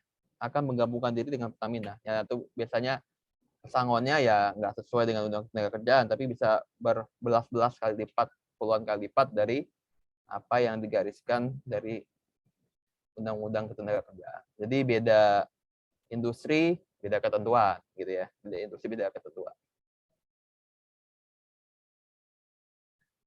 Nah, merger konsolidasi ada yang tanyain sebelum kita ke akuisisi? Kita nggak usah break ya, lanjut aja ya. Biar nggak ini juga buang waktu. Nih akuisisi. Mungkin di selain merger, selain konsolidasi, akuisisi ini yang paling sering dilakukan. Gitu ya. Paling sering dilakukan di atasnya merger atau konsolidasi, frekuensinya paling sering akuisisi itu. Jadi by definition, undang-undang PT, pengambil alihan adalah perbuatan hukum yang dilakukan oleh badan hukum atau orang perorangan, jadi bisa dua pihak ya, badan hukum atau orang perorangan, untuk mengambil alih. Untuk mengambil alih, apa yang diambil alih? Saham perseroan. Gitu ya. Untuk mengambil alih saham perseroan. Yang mengakibatkan beralihnya pengandalian. Kalau sahamnya diambil alih, kemudian terjadi apa? Terjadi peralihan pengendalian atas perseroan yang diambil alih tersebut. Itu setidaknya ada tiga unsur gitu ya, 3 unsur dari definisi akuisisi tadi yang harus terjadi untuk bisa dikatakan telah terjadi akuisisi. Tadi ada pengambil alihan gitu ya, ada pengambil alihan. Pengambil alihannya melalui apa? Peralihan yang dilakukan. Peralihannya dilakukannya melalui apa? Bisa jual beli, bisa in-bank, dan mekanisme lainnya. In-bank itu memasukkan modal gitu ya. Ataupun jual beli saham. Berapa nilai sahammu? Sekian. Oke, saya ambil sahammu sekian, saya kasih nih sejumlah dana. Gitu ya. Jual, beli. Gitu ya. Atau in-bank, masukin modal, masukin dana ke dalam suatu perusahaan. Akibat dia masukin modal, masukin dana, dia memperoleh saham. Yang saham itu bisa dikatakan dia mengambil alih suatu perseroan, gitu ya. Nah, objeknya tadi saham, bukan aset ya, sorry. Itu aset ya. Aset itu buat perusahaan tidak berbadan hukum. Walaupun KPPU kemarin baru ngeluarin peraturan tahun 2019, kalau saya nggak salah, Jadi akuisisi saham pun, akuisisi yang aset pun bisa harus dilaporkan kepada KPU. Itu baru tuh 2019. Undang-undang KPPU pun nggak ada. Dan di undang-undang PT, pengambil alihan itu pengambil alihan saham. Walaupun pada prakteknya pengambil alihan aset itu bisa dilakukan. Gitu ya. Walaupun pada prakteknya pengambil alihan aset itu bisa dilakukan gitu ya. Tapi konteks kita gitu undang-undang PT hanya pengambil alihan saham gitu ya. Nah, objek saham dan harus terdapat perubahan pengendalian perseroan. Gitu ya. Harus terdapat perubahan pengendalian perseroan. Persoalannya harus berubah nih pengendaliannya. Jadi kalau nggak ada 3 unsur ini, gitu ya, itu nggak bisa dikatakan telah terjadi akuisisi, gitu. Biasanya yang paling bikin ambigu itu nomor 3 sebenarnya. Telah terjadi perubahan pengendalian perseroan. Kira-kira apa nih yang dimaksud dengan perubahan pengendalian perseroan? Ini untuk bisa dikatakan akuisisi nih. Kalau definisi pengendalian memang di undang-undang PT nggak ada sih. Tapi kira-kira apa nih yang bisa dipahami dari telah terdapat perubahan pengendalian? Gitu. Ada yang bisa ngasih insight nggak?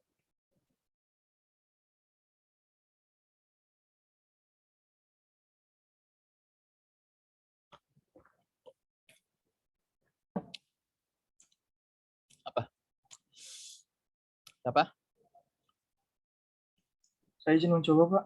Ya, silakan. Mungkin kalau itu terdapat perubahan dalam pengendalian perseroan itu, kan ini akuisisi ini melalui jual beli, Pak. Jadi itu nanti dia mengakuisisi saham mayoritas atau sehingga dia nanti bisa mengendalikan perusahaan tersebut. Jadi dia berhak untuk menunjuk siapa yang akan menjadi manajemen dan sebagainya gitu, Pak. Oke, sip. 1. Tadi ya, dia mengambil alih saham majority, gitu ya. Saham mayoritas yang bisa mengakibatkan dia bisa mengendalikan manajemen dari perusahaan. Oke. Yang kedua,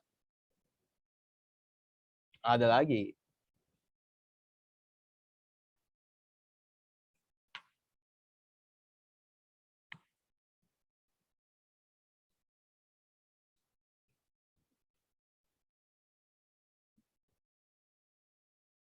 Jadi yang kedua ini memang agak tersirat gitu ya, nggak tersurat gitu ya, nggak eksplisit ada di peraturan, tapi tersirat. Ya, jadi kalian kan udah mengenal tuh. Jadi tadi apa yang dikatakan Joshua benar ya. Jadi berubahnya pengendalian itu ketika saham yang dibeli adalah saham majority gitu ya, majority dan dengan hak suara gitu ya. Jadi kalau majority doang sih beli, jadi saham itu kan ada yang bisa dengan saham, ada yang saham dengan hak suara, saham common ya, common share itu saham dengan hak suara, tapi ada juga kadang saham tanpa hak suara. Jadi beli saham nih 60%, wah majority, bos baru nih, pemilik baru, tapi ternyata 20%-nya tanpa hak suara gitu kan, cuman 40%-nya aja dengan hak suara gitu kan. Nah, bisa juga terjadi gitu kan. Jadi saham majority gitu ya, yang memang saham tersebut dengan hak suara.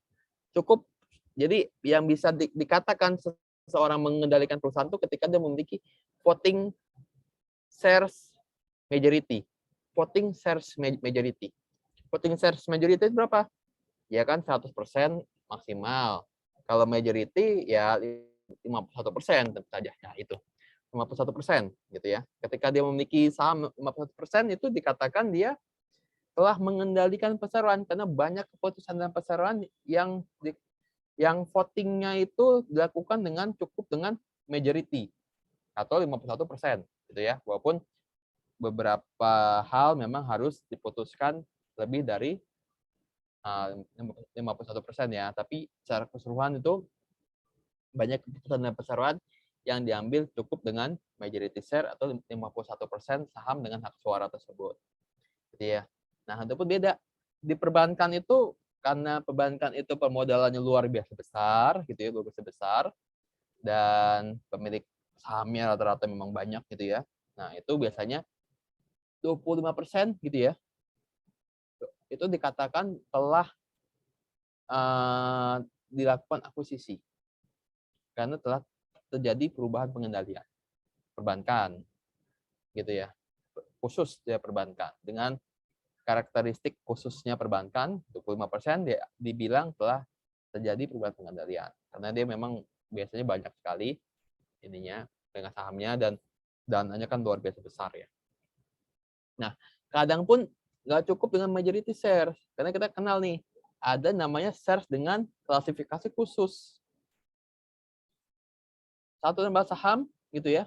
Kadang ya yang tadi holding company-nya ketika pemerintah membentuk holding BUMN, pemerintah itu nggak ingin juga melepaskan perusahaan-perusahaan yang tadinya BUMN karena dia telah memindahkan sahamnya kepada perusahaan induk gitu ya. Akhirnya perusahaan itu bukan lagi menjadi BUMN gitu ya. Tadi contohnya Antam, Timah, Bukit Asam itu bukan lagi BUMN gitu ya. Karena sahamnya udah ditarik pemerintah dimasukkan ke Inalum, bukan lagi BUMN. Saham pemerintah kecil di sana, tapi pemerintah selembar sahamnya pemerintah di sana ada saham Dwi Warna, saham atau saham yang memiliki shares khusus. Pemerintah bisa mengendalikan manajemen perusahaan walaupun dia bukan BUMN. Karena memiliki shares spesial. Bisa memilih direksi, bisa memilih dewan komisaris gitu. Bisa mengendalikan manajemen perusahaan gitu. Nah, itu juga ketika ada perusahaan yang dia mengambil alih satu perusahaan dan dia bisa mendapatkan saham dengan khusus tadi ya, walaupun dia beli sahamnya nggak majority, cuman ya taruhlah let's say 5% gitu aja, 10% gitu ya, let's say gitu. Nggak 51% tadi ya, nggak majority dia narik saham, beli sahamnya. Tapi dengan saham khusus tadi walaupun cuma 5%, cuma 10% gitu ya, dengan saham yang bisa mengendalikan manajemen, dikatakan itu telah terjadi akuisisi gitu ya. Telah terjadi perubahan pengendalian perseroan gitu ya. Jadi dua hal itu, majority atau saham yang yang memberikan hak khusus gitu ya untuk mengendalikan perusahaan. Mengendalikannya melalui apa? Melalui manajemen gitu ya. Melalui perubahan penggantian manajemen gitu ya. Situ. Lalu ini kan pembelian saham gitu kan. Saham dari perusahaan target diambil gitu ya. Yang menyebabkan berubahnya majority saham dalam perusahaan target tersebut gitu ya. Sehingga bisa dikendalikan. Misalkan seperti ini. Sebelum akuisisi perusahaan A, pemegang sahamnya Rosi, Rosa, Roso. Perusahaan B, pemegang sahamnya Ana, Ani, PTX.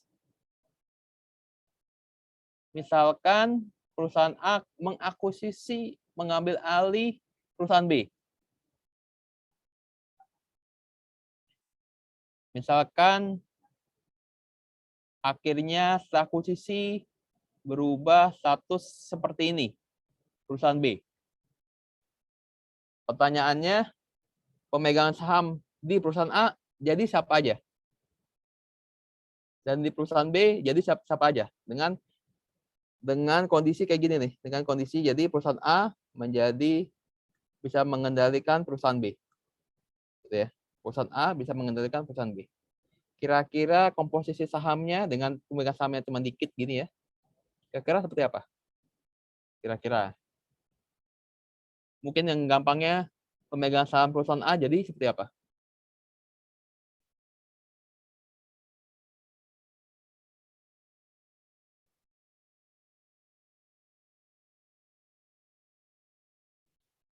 Faisal gimana Faisal? Kira-kira ada ini nggak? Ada insight nggak? Mungkin untuk di perusahaannya pemegang sahamnya. Perusahaan A dulu. Pemegang sahamnya jadi seperti apa dia? Mungkin tetap dipegang sama Rossi, Rosa, sama Rosso itu, Pak. Betul. Nggak berubah ya. Jadi perusahaan yang mengambil alih pemegang sahamnya tidak berubah.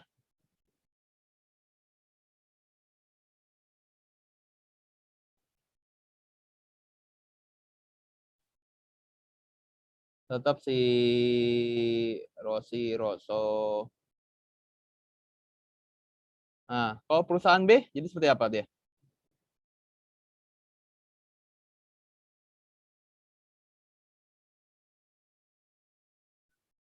Perusahaan A nih ngambil alih nih, perusahaan B.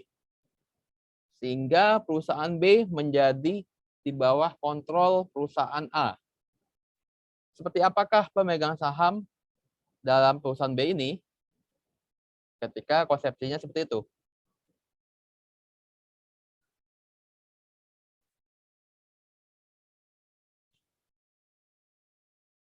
Gimana, Sal? Tadi satu udah bener nih kamu nih. Yang atas udah bener. Di bawahnya gimana, Sal?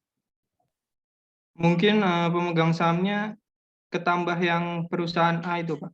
Nah, betul. Gitu ya. Tepat nih. Tepat sekali. Jadi ketambahan perusahaan A gitu ya. Ya, sesimpel itu. Kok hilang nih?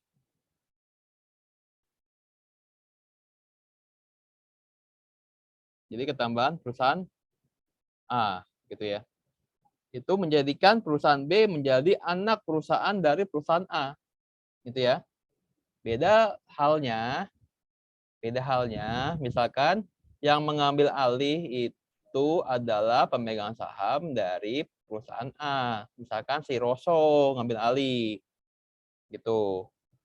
Kalau ketika si Rosso yang mengambil alih gitu ya, si Rosso ini yang membeli sejumlah saham di perusahaan B gitu ya. Perusahaan B yang dia membeli gitu ya.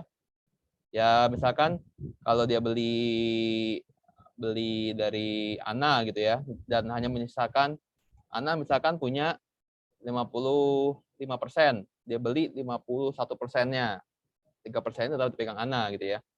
Dia beli, jadi nggak mengakibatkan perubahan pengendalian, nggak mengakibatkan perusahaan B jadi anak perusahaan A ya, karena yang melakukan pembelian adalah pemegang saham dari perusahaan A gitu ya. Jadi cuma nanti strukturnya si Rosso ini dia jadi memiliki dua perusahaan gitu aja. Dia memiliki perusahaan A, dia juga jadi memiliki perusahaan B gitu ya. Garisnya jadi si Rosso garis perusahaan A, garis perusahaan B gitu ya. Tapi perusahaan B tidak menjadi anak perusahaan dari perusahaan A gitu ya. Oh, ini kan dia jadi anak perusahaan karena sahamnya yang membeli adalah perusahaan A gitu ya. Tapi misalkan yang perusahaan A ini membeli keseluruhan saham dari si Ana misalkan, ya Ananya hilang gitu kan dari daftar pemegang saham di perusahaan B. Itu ya, itu ya bisa mudah dipahami ya. Ini contoh, salah satu contoh akuisisi banyak ya, akuisisi PT Dadamon dulu, akuisisi Bank Dana, Bank Danamon akuisisi Bank Dana, lalu BTPN akuisisi Mitsui Banking Corporation gitu ya. Dan lain sebagainya gitu ya. Ini Philip Morris mengakuisisi Sampurna gitu ya. Sampurna tetap ada, Philip Morris tetap ada gitu ya. Karena hanya sebagian besar sahamnya yang diambil. Sekarang kalau nggak salah udah 90%-an gitu ya. 90%-an yang diambil alih sekarang. Ini nilainya cukup fantastis gitu ya. Philip Morris ketika mengambil alih PT Sampurna karena di atas nilai bukunya saham yang dibeli itu di atas nilai bukunya sahamnya si Sampurna berkali-kali lipat gitu ya dibeli. Karena Philip Morris ini perusahaan, kalian tahu nggak perusahaan apa dia?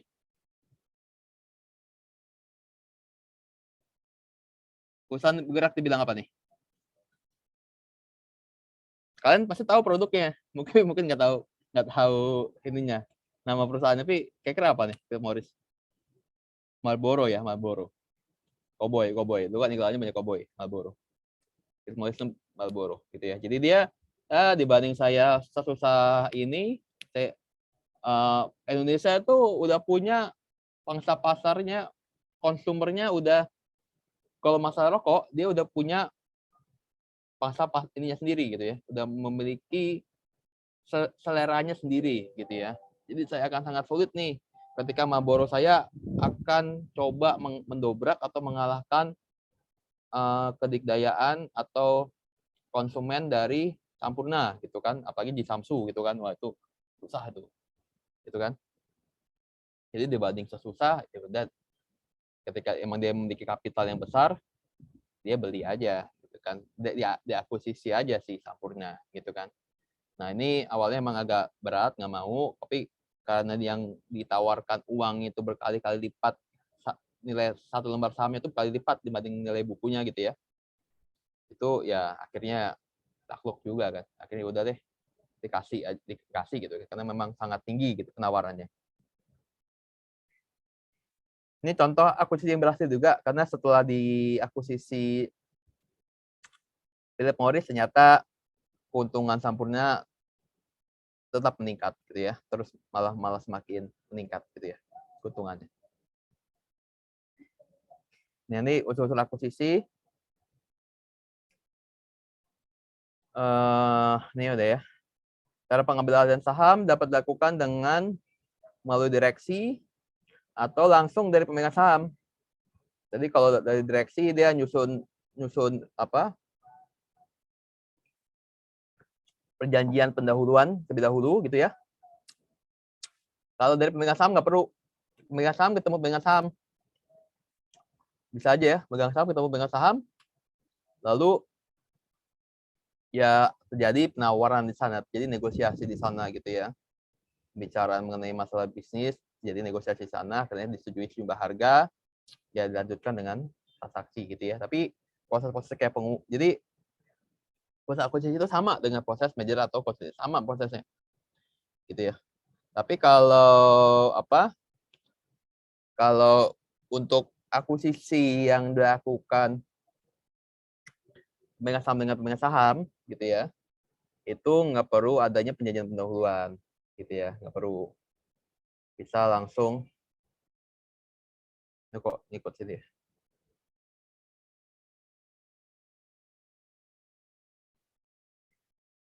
Bisa langsung dilakukan pengumuman. Pengumumannya wajib. Persetujuan RUPS itu juga wajib juga, gitu ya. Tapi perjanjian pendahuluan tuh nggak dibutuhkan kalau pemegang saham dengan pemegang saham.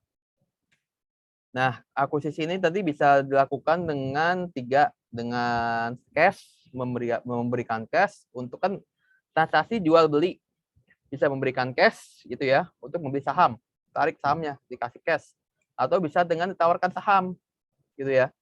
Jadi beli saham dengan saham bisa juga. Jadi saham biasanya saham perusahaan yang akan mengakuisisi lebih tinggi dibanding perusahaan yang akan diakuisisi. Jadi cukup dikasih saham 5% dari perusahaan yang akan mengakuisisi, itu udah senilai misalkan 51% dari perusahaan yang akan diakuisisi gitu ya. Atau bisa digabungkan juga. Saham perusahaan yang akan mengakuisisi digabungkan dengan cash juga bisa gitu ya. Untuk membeli saham perusahaan yang diakuisisi. Atau yang cara ketiga dengan utang atau biasa dikenal dengan leverage buyout gitu ya, leverage buyout, tapi biasanya mekanismenya cuma utang gitu-gitu aja sih. Kadang agak sedikit kompleks tentang leverage buyout.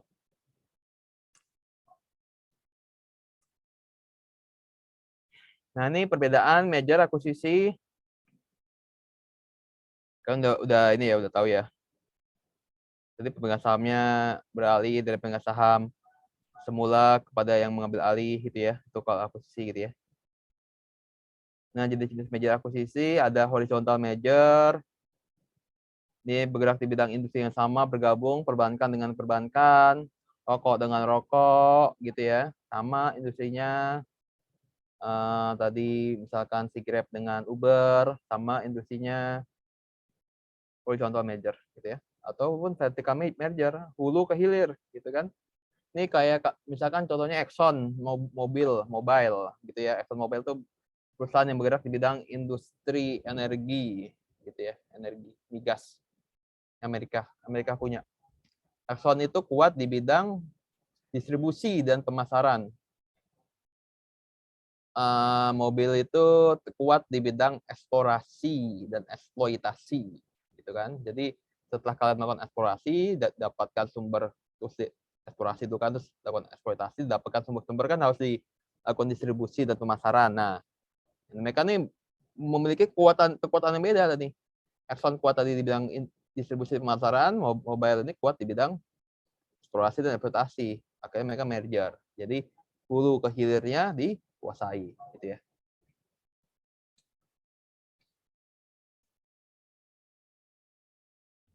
Lalu generic merger, ada conglomerate merger juga. Conglomerate merger itu industrinya beda sama sekali. Misalkan ketika si trans group atau para grup namanya, para grupnya si Khairul Tanjung anak Singkong itu, dia ngakuisisi detik.com, itu kan gak ada hubungannya tuh.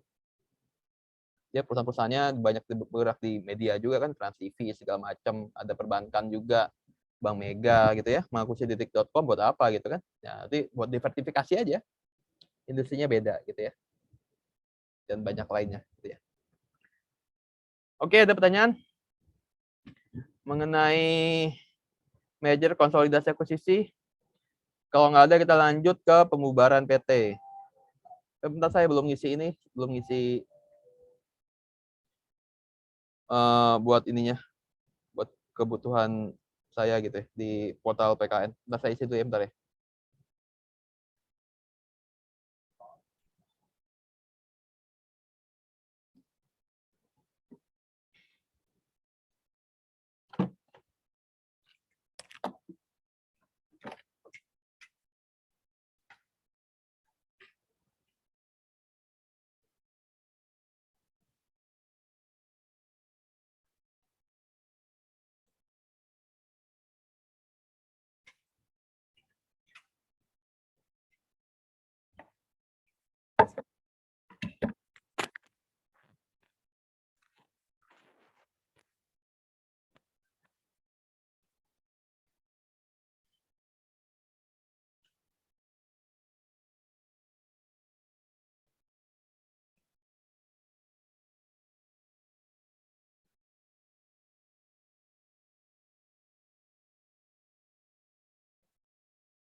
Jadi ini kalian masuk semua ya? Saya lupa. Masuk semua ya? Udah.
Oke, kita lanjut ke pembubaran PT.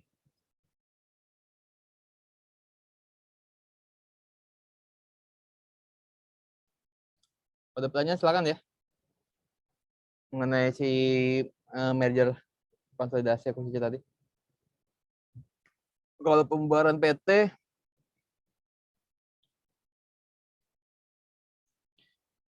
ini step-stepnya seperti ini ya. Jadi PT itu dibubarkan tuh nggak sekedar membubarkan aja, gitu kan? Kalau manusia gitu ya, pembubaran kan berakhir gitu ya. Harus akhirnya pembubaran itu berakhir. Status badan hukumnya berakhir. PT itu menjadi non-existence gitu ya. Jadi nggak eksis lagi gitu ya. Nah, kalau manusia, PT juga gitu ya, ada prosesnya. Manusia pun sama gitu kan. Ketika misalkan ya ada yang wafat gitu ya, meninggal dunia gitu kan, besok kan diumumkan tuh ahli warisnya. Apakah ada yang masih memiliki utang kepada almarhum gitu ya? Kalau bagi yang masih memiliki utang, harap menghubungi ahli waris yang bersangkutan. Misalkan seperti itu. Lalu ditindaklanjuti dengan pembuatan misalkan akta kematian, kelurahan, kayak gitu-gitu ya. Gitu ya. Ada proses-prosesnya. Nah, begitu juga dengan PT gitu ya, PT. PT yang dia memang bergerak di bidang kapital, bergerak di bidang pengumpulan keuntungan, pengumpulan modal untuk mendapatkan keuntungan gitu ya. Nah, ketika dia akan berakhir, akan selesai gitu ya, menjadi non-existent gitu ya. Dia pun ada step-stepsnya yang harus dilakukan gitu ya. Ini ada ketentuan dalam undang PT pasal 142 gitu ya. Penunjukan likuidator itu yang awal. Jadi pihak yang akan melakukan pengurusan mengenai pembubaran PT. Lalu yang kedua pengumuman gitu ya. Yang ketiga pemberesan. Ini pemberesan yang paling panjang nih prosesnya nih. Pemberesan. Lalu ada RUPS atau pengadilan menerima pertanggungjawaban pemberesan yang dilakukan oleh likuidator. Lalu pemberitahuan hasil likuidasi gitu ya. Ya. Kenapa suatu PT bubar? Gitu kan. Kenapa sih PT bubar? Pertama, adanya keputusan RUPS. Jadi pemegang saham, pemilik dari PT itu sendiri, udah nggak mengendaki PT-nya tersebut masih berjalan. Yang kedua, jangka waktunya yang ditetapkan dalam anggaran dasar memang udah berakhir. Yang ketiga, penetapan pengadilan negeri. Yang keempat, harta pilot nggak cukup untuk membayar biaya kepilitan. Ini yang paling merana nih, buat bayar biaya kepilitan aja nggak cukup. Berarti udah nggak punya cash sama sekali nih. Lalu selanjutnya, harta pilot berada dalam keadaan insolvensi. Lalu dicabutnya izin usaha dari perseroan tersebut. Statusnya, pembubaran perseroan tidak mengakibatkan perseroan kehilangan status badan hukum sampai dengan selesainya likuidasi pertanggungjawaban likuidator diterima oleh RUPS atau pengadilan. Gitu ya. Jadi pembubaran PT gitu ya, proses penunjukan likuidator, status badan hukumnya belum berakhir. Pengumuman kepada semua kreditor, status badan hukumnya belum berakhir. Pemberesan, status badan hukumnya belum berakhir. Baru yang selanjutnya nih, RUPS dan atau pengadilan menerima pertanggungjawaban. Kalau sudah terima, bisa dikatakan bahwa PT tersebut berakhir, gitu ya. Lalu baru diberitahukan. Ya. Nah, ini pasal 143. Nah, tadi yang pertama keputusan RUPS, gitu ya. Jadi keputusan RUPS-nya sama dengan jadi bisa diusulkan, pertama diusulkan, ada pengusulan. Pengusulannya bisa oleh direksi, oleh dewan komisaris, atau pemegang saham yang memiliki minimal 1/10. Gitu ya, bisa mengusulkan pembubaran PT. Jadi 1/10 itu angka keramat sebenarnya. Angka minimal keramat gitu ya. Dia bisa tadi apa ya mengenai merger atau akuisisi bisa mengajukan keberatan, mengenai pembubaran PT juga bisa mengajukan usulan gitu ya. 1/10 angka keramat, angka minoritas keramat gitu ya buat pemegang saham. Nah ini. Tapi keputusannya ini baru usulan dengan berbagai macam alasan, gitu ya. Nah, usulan ini kemudian ditindaklanjuti oleh RUPS, rapat umum pemegang saham, gitu ya, untuk mendengarkan kenapa perseroan akan dibubarkan. Nah, ketika RUPS itu menyepakati, kesepakatannya adalah voting dengan quorum 3/4, sama dengan merger atau konsolidasi, dan harus disetujui dari 3/4 yang hadir juga. Ini sama nih, sama dengan merger konsolidasi mengenai dan voting dari RUPS-nya. Lalu kalau tadi disetujui, tadi PT bisa dibubarkan ya, kalau disetujui. Itu salah satu alasannya. Lalu dilakukan penunjukan liquidator dan lain sebagainya, gitu ya. Lalu yang kedua, PT tersebut jangka waktunya berakhir dalam anggaran dasar. Jadi kalau kalian iseng-iseng browsing, kadang-kadang ada sih anggaran dasar PT gitu ya. Nah, itu biasanya ada tuh. PT ini didirikan tanggal sekian di hadapan notaris ini dan berakhir pada tahun sekian. Ada. Gitu ya. Kadang ada, kadang enggak gitu ya. Tapi banyak ada gitu ya. Kadang-kadang 50 tahun, 70 tahun, 80 tahun sejak tanggal pendirian. PT ini akan dinyatakan berakhir gitu ya. Ada tuh kadang-kadang. Nah, ataupun setelah dia menyelesaikan suatu pekerjaan tertentu, misalkan PT ini memang dibentuk untuk melakukan usaha konstruksi gedung tertentu gitu ya, khusus gitu ya. Nah, kalau konstruksi selesai dia berakhir, itu bisa juga. Nanti kalau nih, nah ini kalau ketentuan dalam pasal 145, dalam jangka waktu paling lambat 30 hari setelah jangka waktu berdirinya perseroan berakhir, RUPS melakukan penunjukan likuidator. Setelah itu, direksi tidak boleh melakukan perbuatan hukum baru atas nama perseroan ketika memang jangka waktu dalam anggaran dasar tersebut tadi ya telah berakhir. Nggak boleh tuh direksi PT-nya. Walaupun PT-nya belum bubar demi hukum ya. Tapi udah dalam tanggalnya udah selesai. Lalu setelah tanggal dalam anggaran dasar selesai, misalkan 11 Desember 2021 PT berakhir, PT maju mundur berakhir. Berarti sejak tanggal ini PT tuh udah nggak boleh lagi melakukan tindakan apapun. Tapi badan hukumnya belum berakhir gitu ya, jangan salah. Badan hukumnya si PT belum berakhir sebelum tadi tanggung jawabannya likuidator diterima oleh pengadilan ataupun oleh RUPS gitu ya. Jadi 11 Desembernya belum berakhir. Misalkan anggaran dasarnya bilangnya 11 Desember, tapi belum berakhir badan hukumnya. Gitu ya, harus lakukan pemberesan terlebih dahulu dan lain sebagainya.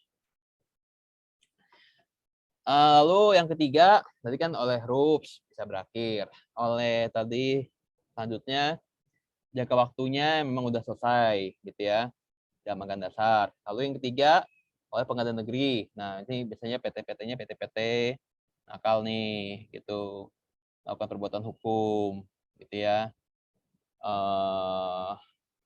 Ya PT-PT misalkan dia PT buat bikin apalah ya, illegal logging gitu. Nih nggak sesuai nih, melanggar undang-undang nih illegal logging. Nah, itu bisa dibubarkan oleh pengadilan. Lalu permohonan pihak yang berkepentingan karena PT-nya cacat hukum dalam akta pendirian. Ya, misalkan ada ketentuan formilnya nggak dipenuhi. Misalkan dahulu PT itu kan wajib 2 orang ya. Kalau undang-undang cipta kerja sih 1 orang bisa, tapi kan PT tertentu aja bisa 1 orang ya. Yang PT usaha kecil dan menengah aja ya. Untuk yang terhukum misalkan 2 orang, tapi 1 orangnya ternyata belum berumur, belum cakap umur gitu kan. Masih misalkan 10 tahun. Nggak boleh nih, belum cakap usia gitu kan, belum bisa melakukan perbuatan hukum. Bisa dibatalkan gitu ya. Lalu permohonan pemegang saham, direksi atau dewan komisaris berdasarkan alasan. Jadi ini permohonannya kepada pengadilan negeri nih. Misalkan ada pemegang saham yang dia bukan majority, cuman ya misalkan dia megang hold shares-nya 15% gitu ya, 15%, dia ngajuin ke pengadilan. Alasannya apa? Alasannya ini, perseroan tuh nggak bisa lagi melanjutkan. Karena pertama, udah nggak aktif 3 tahun. Vakum. Nggak ada aktivitas sama sekali. Kedua, rules-nya nggak pernah bisa diadakan, gitu. Rules-nya nggak bisa, jadi kita mau bergerak pun susah, rules-nya nggak pernah ada. Shareholder dipanggil-panggil, gitu ya, udah nggak pernah ini datang. Alamatnya juga, bahkan alamatnya aja nggak diketahui, gitu kan. Alamatnya udah hilang kemana, gitu kan. Udah nggak bisa dilakukan apapun, dilakukan pembubaran kan butuh 3/4, kalau 3/4 ngasih duit, bisa 2/3 sih, gitu kan. Tapi ya alamatnya aja nggak diketahui nih, gitu kan. Jadi nggak bisa lakukan pembubaran by mekanisme RUPS juga nggak bisa, gitu kan. By mekanisme RUPS juga nggak bisa. Ini berarti minta ke pengadilan negeri. Lalu dalam hal perimbangan pemilikan saham dalam perseroan sedemikian rupa sehingga RUPS tidak dapat mengambil keputusan sah. Perimbangan pemilikan saham, misalkan apa? Ya kok kebetulan ada PT, pemegang sahamnya cuma 2, gitu kan. Ya masing-masing ternyata memasukkan modalnya sama, gitu kan, karena teman atau apa, kerabat atau apa, sama anak mahasiswaan atau apa, 50-50, 50%, sama-sama. Tapi dua-duanya nggak pernah saling sepakat, selalu punya pemikiran yang beda, jadi nggak bisa diambil keputusan apapun. Ya bisa juga ini, bikin direksinya frustasi, gitu ya. Terus kekayaannya udah nggak cukup yang terakhir, gitu ya. Kekayaan nggak cukup kan gimana juga, gitu ya. Udah habis nih, tergerus oleh kerugian, gitu ya. Nah tadi ada lagi kan selain 3 ini, ada lagi tadi selain keputusan RUPS tadi ya, udah tahu ya. Lalu jangka waktunya berakhir, udah tahu ya. Lalu penetapan pengadilan tadi kan diajukan oleh direksi, dewan komisaris atau pemegang saham dengan alasan-alasan tadi, PT-nya vakum dan lain sebagainya. Lalu harta keempat, harta pilot nggak cukup untuk membayar biaya kepilitan. Maksudnya apa? Jadi kan PT ini kalau dia punya 2 utang atau lebih dan dapat ditagih, jadi salah satu kreditur bisa membawa kepada pengadilan niaga. Ya, untuk apa kepada niaga? Ya untuk dimohonkan kepilitan terhadap PT ini yang punya utang tapi nggak bayar-bayar, gitu kan? Diajukan kepilitan. Nah, oleh pengadilan niaga kan dicek terlebih dahulu nih mengenai aktiva pasifa dari PT yang dimohonkan kepilitan. Ternyata PT ini, jadi kepilitan itu kan ada biayanya ya, buat biaya pengadilan niaga, dan juga ada biaya juga buat nanti kurator gitu ya, yang melakukan pemberesan, yang membagi-bagi hartanya si PT kepada para krediturnya gitu kan, itu kurator gitu ya. Nah, pengadilan niaga ngelihat, diajukan permohonan oleh kreditur atas PT ini, diajukan permohonan kepilitan. Dicek oleh pengadilan niaga, ternyata PT ini bahkan untuk membayar biaya kepilitan pun kepada pengadilan niaga dan pada kurator nantinya itu udah nggak memiliki dana yang cukup. Nah, jadi permohonan kepilitannya ditolak. Atas hal tersebut, PT tersebut lalu direkomendasikan untuk dibubarkan. Gitu ya. Bubarkan. Karena buat bayar biaya kepilitan aja nggak cukup. Gimana buat bayar utang kepada kreditur, tambah lagi nggak cukup pastinya. Gitu kan. Biaya kepilitannya nggak cukup. Jadi, lalu pengadilan memutuskan PT ini dibubarkan. Gitu. Jadi nggak usah proses kepilitan lah. Gitu. Intinya itu. Yang kedua, nah ini tadi dananya masih cukup nih buat biaya kepilitan. Dia juga proses juga kepilitan, tapi dia masih lumayan lah. Masih ada 20 miliar duitnya lah, sangat cukup lah buat bayar kepilitan kepada pengadilan niaga untuk biaya kurator nantinya segala macam, itu masih cukup. Proses kepilitan gitu ya. Dilihat asetnya berapa, utangnya berapa. Aset 20 miliar, utang 30 miliar, aset di bawah utang, berarti habis seluruh aset untuk membayar utang, masih ada sisa 10 miliar ya, kreditor gigit jari aja gitu kan. Nah, karena asetnya udah habis untuk bayar seluruh utang, akhirnya setelah proses kepanitan berakhir, PT ini dibubarkan. Gitu ya. Ini udah selesai proses kepanitannya. Karena dalam keadaan insolvensi. Gitu ya. Nggak cukup lagi dana aset di bawah, ekuitas di bawah utang. Gitu ya. Insolven. Lalu dicabutnya izin usaha. Jadi ada PT-PT yang sensitif gitu ya. Izin usaha dicabut, ya udah itu sama kayak berakhir. Kayak misalkan perusahaan-perusahaan yang bergerak di bidang asuransi gitu ya. Izin usaha dicabut sama OJK, ya udah dia nggak bisa lagi melakukan kegiatan asuransi, sama saja PT-nya berakhir. Misalkan kayak gitu. Itu ya alasan-alasan kenapa PT itu bubar gitu ya. Oh, tadi sorry kalau yang harta pilot perseroan dalam keadaan insolvensi itu pembubarannya dilakukan oleh kurator. Yang lainnya likuidator, tapi ketika yang buat yang harta pilot perseroan dalam keadaan insolvensi itu dilakukan oleh kurator ya. Yang lainnya likuidator. Terus pertama, tadi kan tahap-tahapannya ketika sudah diputuskan nih, PT akan dibubarkan. Tadi misalkan PT vakum 3 tahun, Pengadilan Negeri memutuskan, oke, memang vakum, nggak ada aktivitas sama sekali nih PT, gimana sih nggak jelas gini gitu kan, udah disetujui tok. PT maju mundur akan berakhir. Selanjutnya dilakukan proses pemberesan perseroan oleh likuidator. Nah, itu dilakukan penunjukan likuidator oleh RUPS. Likuidator itu bisa pihak ketiga, hire pihak ketiga gitu ya. Likuidator ada profesi khusus tuh likuidator gitu ya, yang dia biasanya advance lah dalam melakukan penilaian ekuitas segala macam gitu ya. Ada tuh profesi khusus likuidator. Kurator juga ada profesi khusus, tapi kurator khusus buat kepailitan ya. Likuidator pun ada profesinya gitu ya. Biasanya profesi rangkap gitu kan. Kayak kurator tuh profesi rangkap gitu, rangkap juga kan. Konsultan hukum, ada yang profesinya rangkap sebagai kurator gitu kan.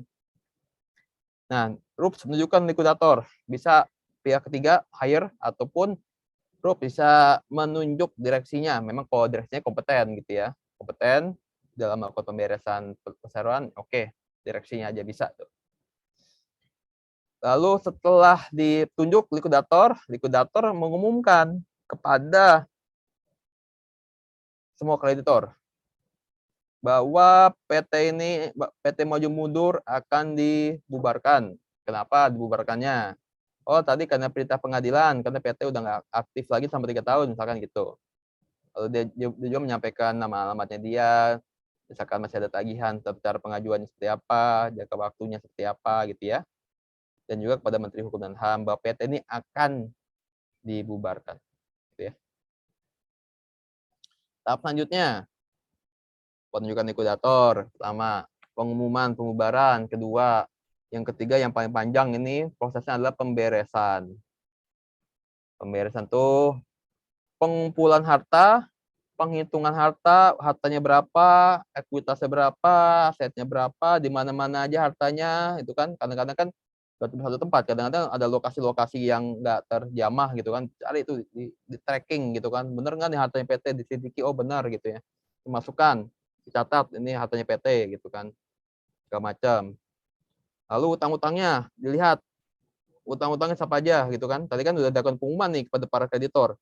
Itu udah ada ngajuin tagihan, dicek bener nggak tagihannya, oh tagihannya benar, oke, setuju gitu kan, kumpulin ya. Catatan. Setelah itu dibagi-bagi gitu ya, atas pencatatan, dan itu dibagi-bagi kepada yang berhak memang. Tapi yang berhak pertama sih biasanya kalau masa tunggakan pajak dulu tuh gitu kan. Pajak tuh agak-agak ngeri-ngeri sedap. Bisa pidana gitu kan. Ada sanksi pidananya. Jadi biasanya ya biar aman lah, pajak dulu dibayarkan, atau akan masih ada yang lain-lain gitu ya. Kreditur separatis, kreditur preferent gitu ya, dibayarkan. Lalu diumumkan lagi mengenai rencana pembagian tadi gitu ya, rencana pembagian. Ini kita mau bagi gini caranya loh. Yang akan kita utamakan ini yang dapatnya sekian gitu kan. Yang nggak dapat sekian karena hartanya person udah nggak cukup misalkan gitu ya. Diumumkan lagi. Kalau nggak setuju, ini lagi. Nah, bisa tuh. Nanti ada mekanismenya lagi. Lalu dibayar tuh kalau udah semuanya sepakat, kecuali kalau nggak sepakat nanti ada konsolidasi lagi gitu ya. Lalu kalau udah sepakat semua nggak ada keberatan ataupun keberatannya misalkan keberatan ke pengadilan segala macam udah terselesaikan, makanya panjang nih prosesnya pemberesan nih, paling panjang nih. Lalu pembayaran, lalu kalau ada sisa pembayaran baru kepada pemegang saham. Gitu ya. Jadi pemegang saham tuh residu aja dia. Kreditur residu, kreditur sisa gitu ya. Jadi kalau ada sisa hasil baru dikasih. Kalau enggak ya enggak. Nah, selesai itu udah baru kalau ada tindakan lain yang dibutuhkan dilakukan, tapi kalau enggak ya selesai gitu ya. Nah, itu pemberesan. Intinya sih pengumpulan harta dan pembagian harta kekayaan dan utang perseroan kepada yang berhak gitu ya. Intinya itu. Nah, ini tadi hak kreditur itu dia tadi ya. Kan diberitahukan nih kepada kreditur bahwa perseroan akan dibubarkan. Kreditur berhak ngajuin tagihan untuk dicek dan dicek pada perseroan bener nggak nih tagihannya nih gitu kan. Bener nggak? Walaupun dia bisa ngajuin keberatan tentang pembagian loh. Kok saya ini kreditur separatis loh. Maksud saya ditaruhnya di terakhir, nggak adil loh ini gitu kan. Atas undang-undang jaminan hak tanggungan, saya harusnya yang pertama malah loh. Saya bisa eksekusi sendiri loh. Ini kenapa gini ya, misalkan gitu. Dia bisa ngajuin ke pengadilan juga kreditur kalau nggak setuju. Gitu ya. Kalau dia memiliki argumentasi yang kuat gitu ya, dan dia menolak atas hasil pembagian kekayaan dari perseroan. Nah, ini mengenai ya hal-hal lain ya. Likuidator itu tanggung jawabnya kepada RUPS atau pengadilan yang mengangkatnya gitu ya. Kalau pengadilan yang mengangkat dari likuidator sendiri. Kalau kurator pada hakim pengawas, ini kalau tadi ya yang nomor berapa tuh? Kalau yang perseroan dalam keadaan insolvensi tadi ya, itu kan pakai kurator. Lalu setelah selesai hasilnya, likuidator memberitahukan kepada menteri dan juga kurator gitu ya, menyampaikan pemberitahuan kepada menteri dan juga diumumkan dalam surat kabar mengenai hasil proses likuidasi. Lalu setelah disampaikan kepada menteri tadi sudah diterima nih pertanggungjawabannya likuidasi yang dilakukan oleh likuidator sudah diterima oleh RUPS atau oleh pengadilan, diterima. Oke, kita terima nih. Udah nggak ada keberatan dari kreditur ataupun keberatan yang disampaikan oleh kreditur udah bisa diselesaikan ataupun ditolak oleh pengadilan misalkan gitu ya. Oke, udah dibagikan semua. Lalu misalkan oleh RUPS menerima hasil pertanggungjawaban likuidasi dilakukan oleh likuidator. Oke, selesai. Setelah selesai baru disampaikan kepada menteri gitu ya. Lalu oleh menteri baru dilakukan pencatatan, dihapus dari daftar perseroan. Oh, perseroan maju mundur nih, sudah dilakukan likuidasi, sudah dilakukan pemberesan segala macam, sudah diterima pertanggungjawaban dari likuidator. Berarti dalam hal ini perseroan resmi berakhir karena hukum. Tok. Ya, selesai itu. Udah finish. Oke, ada pertanyaan? Dengan berakhirnya pembubaran perseroan, maka perkuliahan kita berakhir. Ada pertanyaan? Silakan. 1-2 pertanyaan. Kalau ada. Bertanya, Pak. Yuk. Saya masih bingung, Pak. Perbedaan antara likuidator sama kurator itu apa ya, Pak? Kalau kurator itu dalam hal kepahilitan.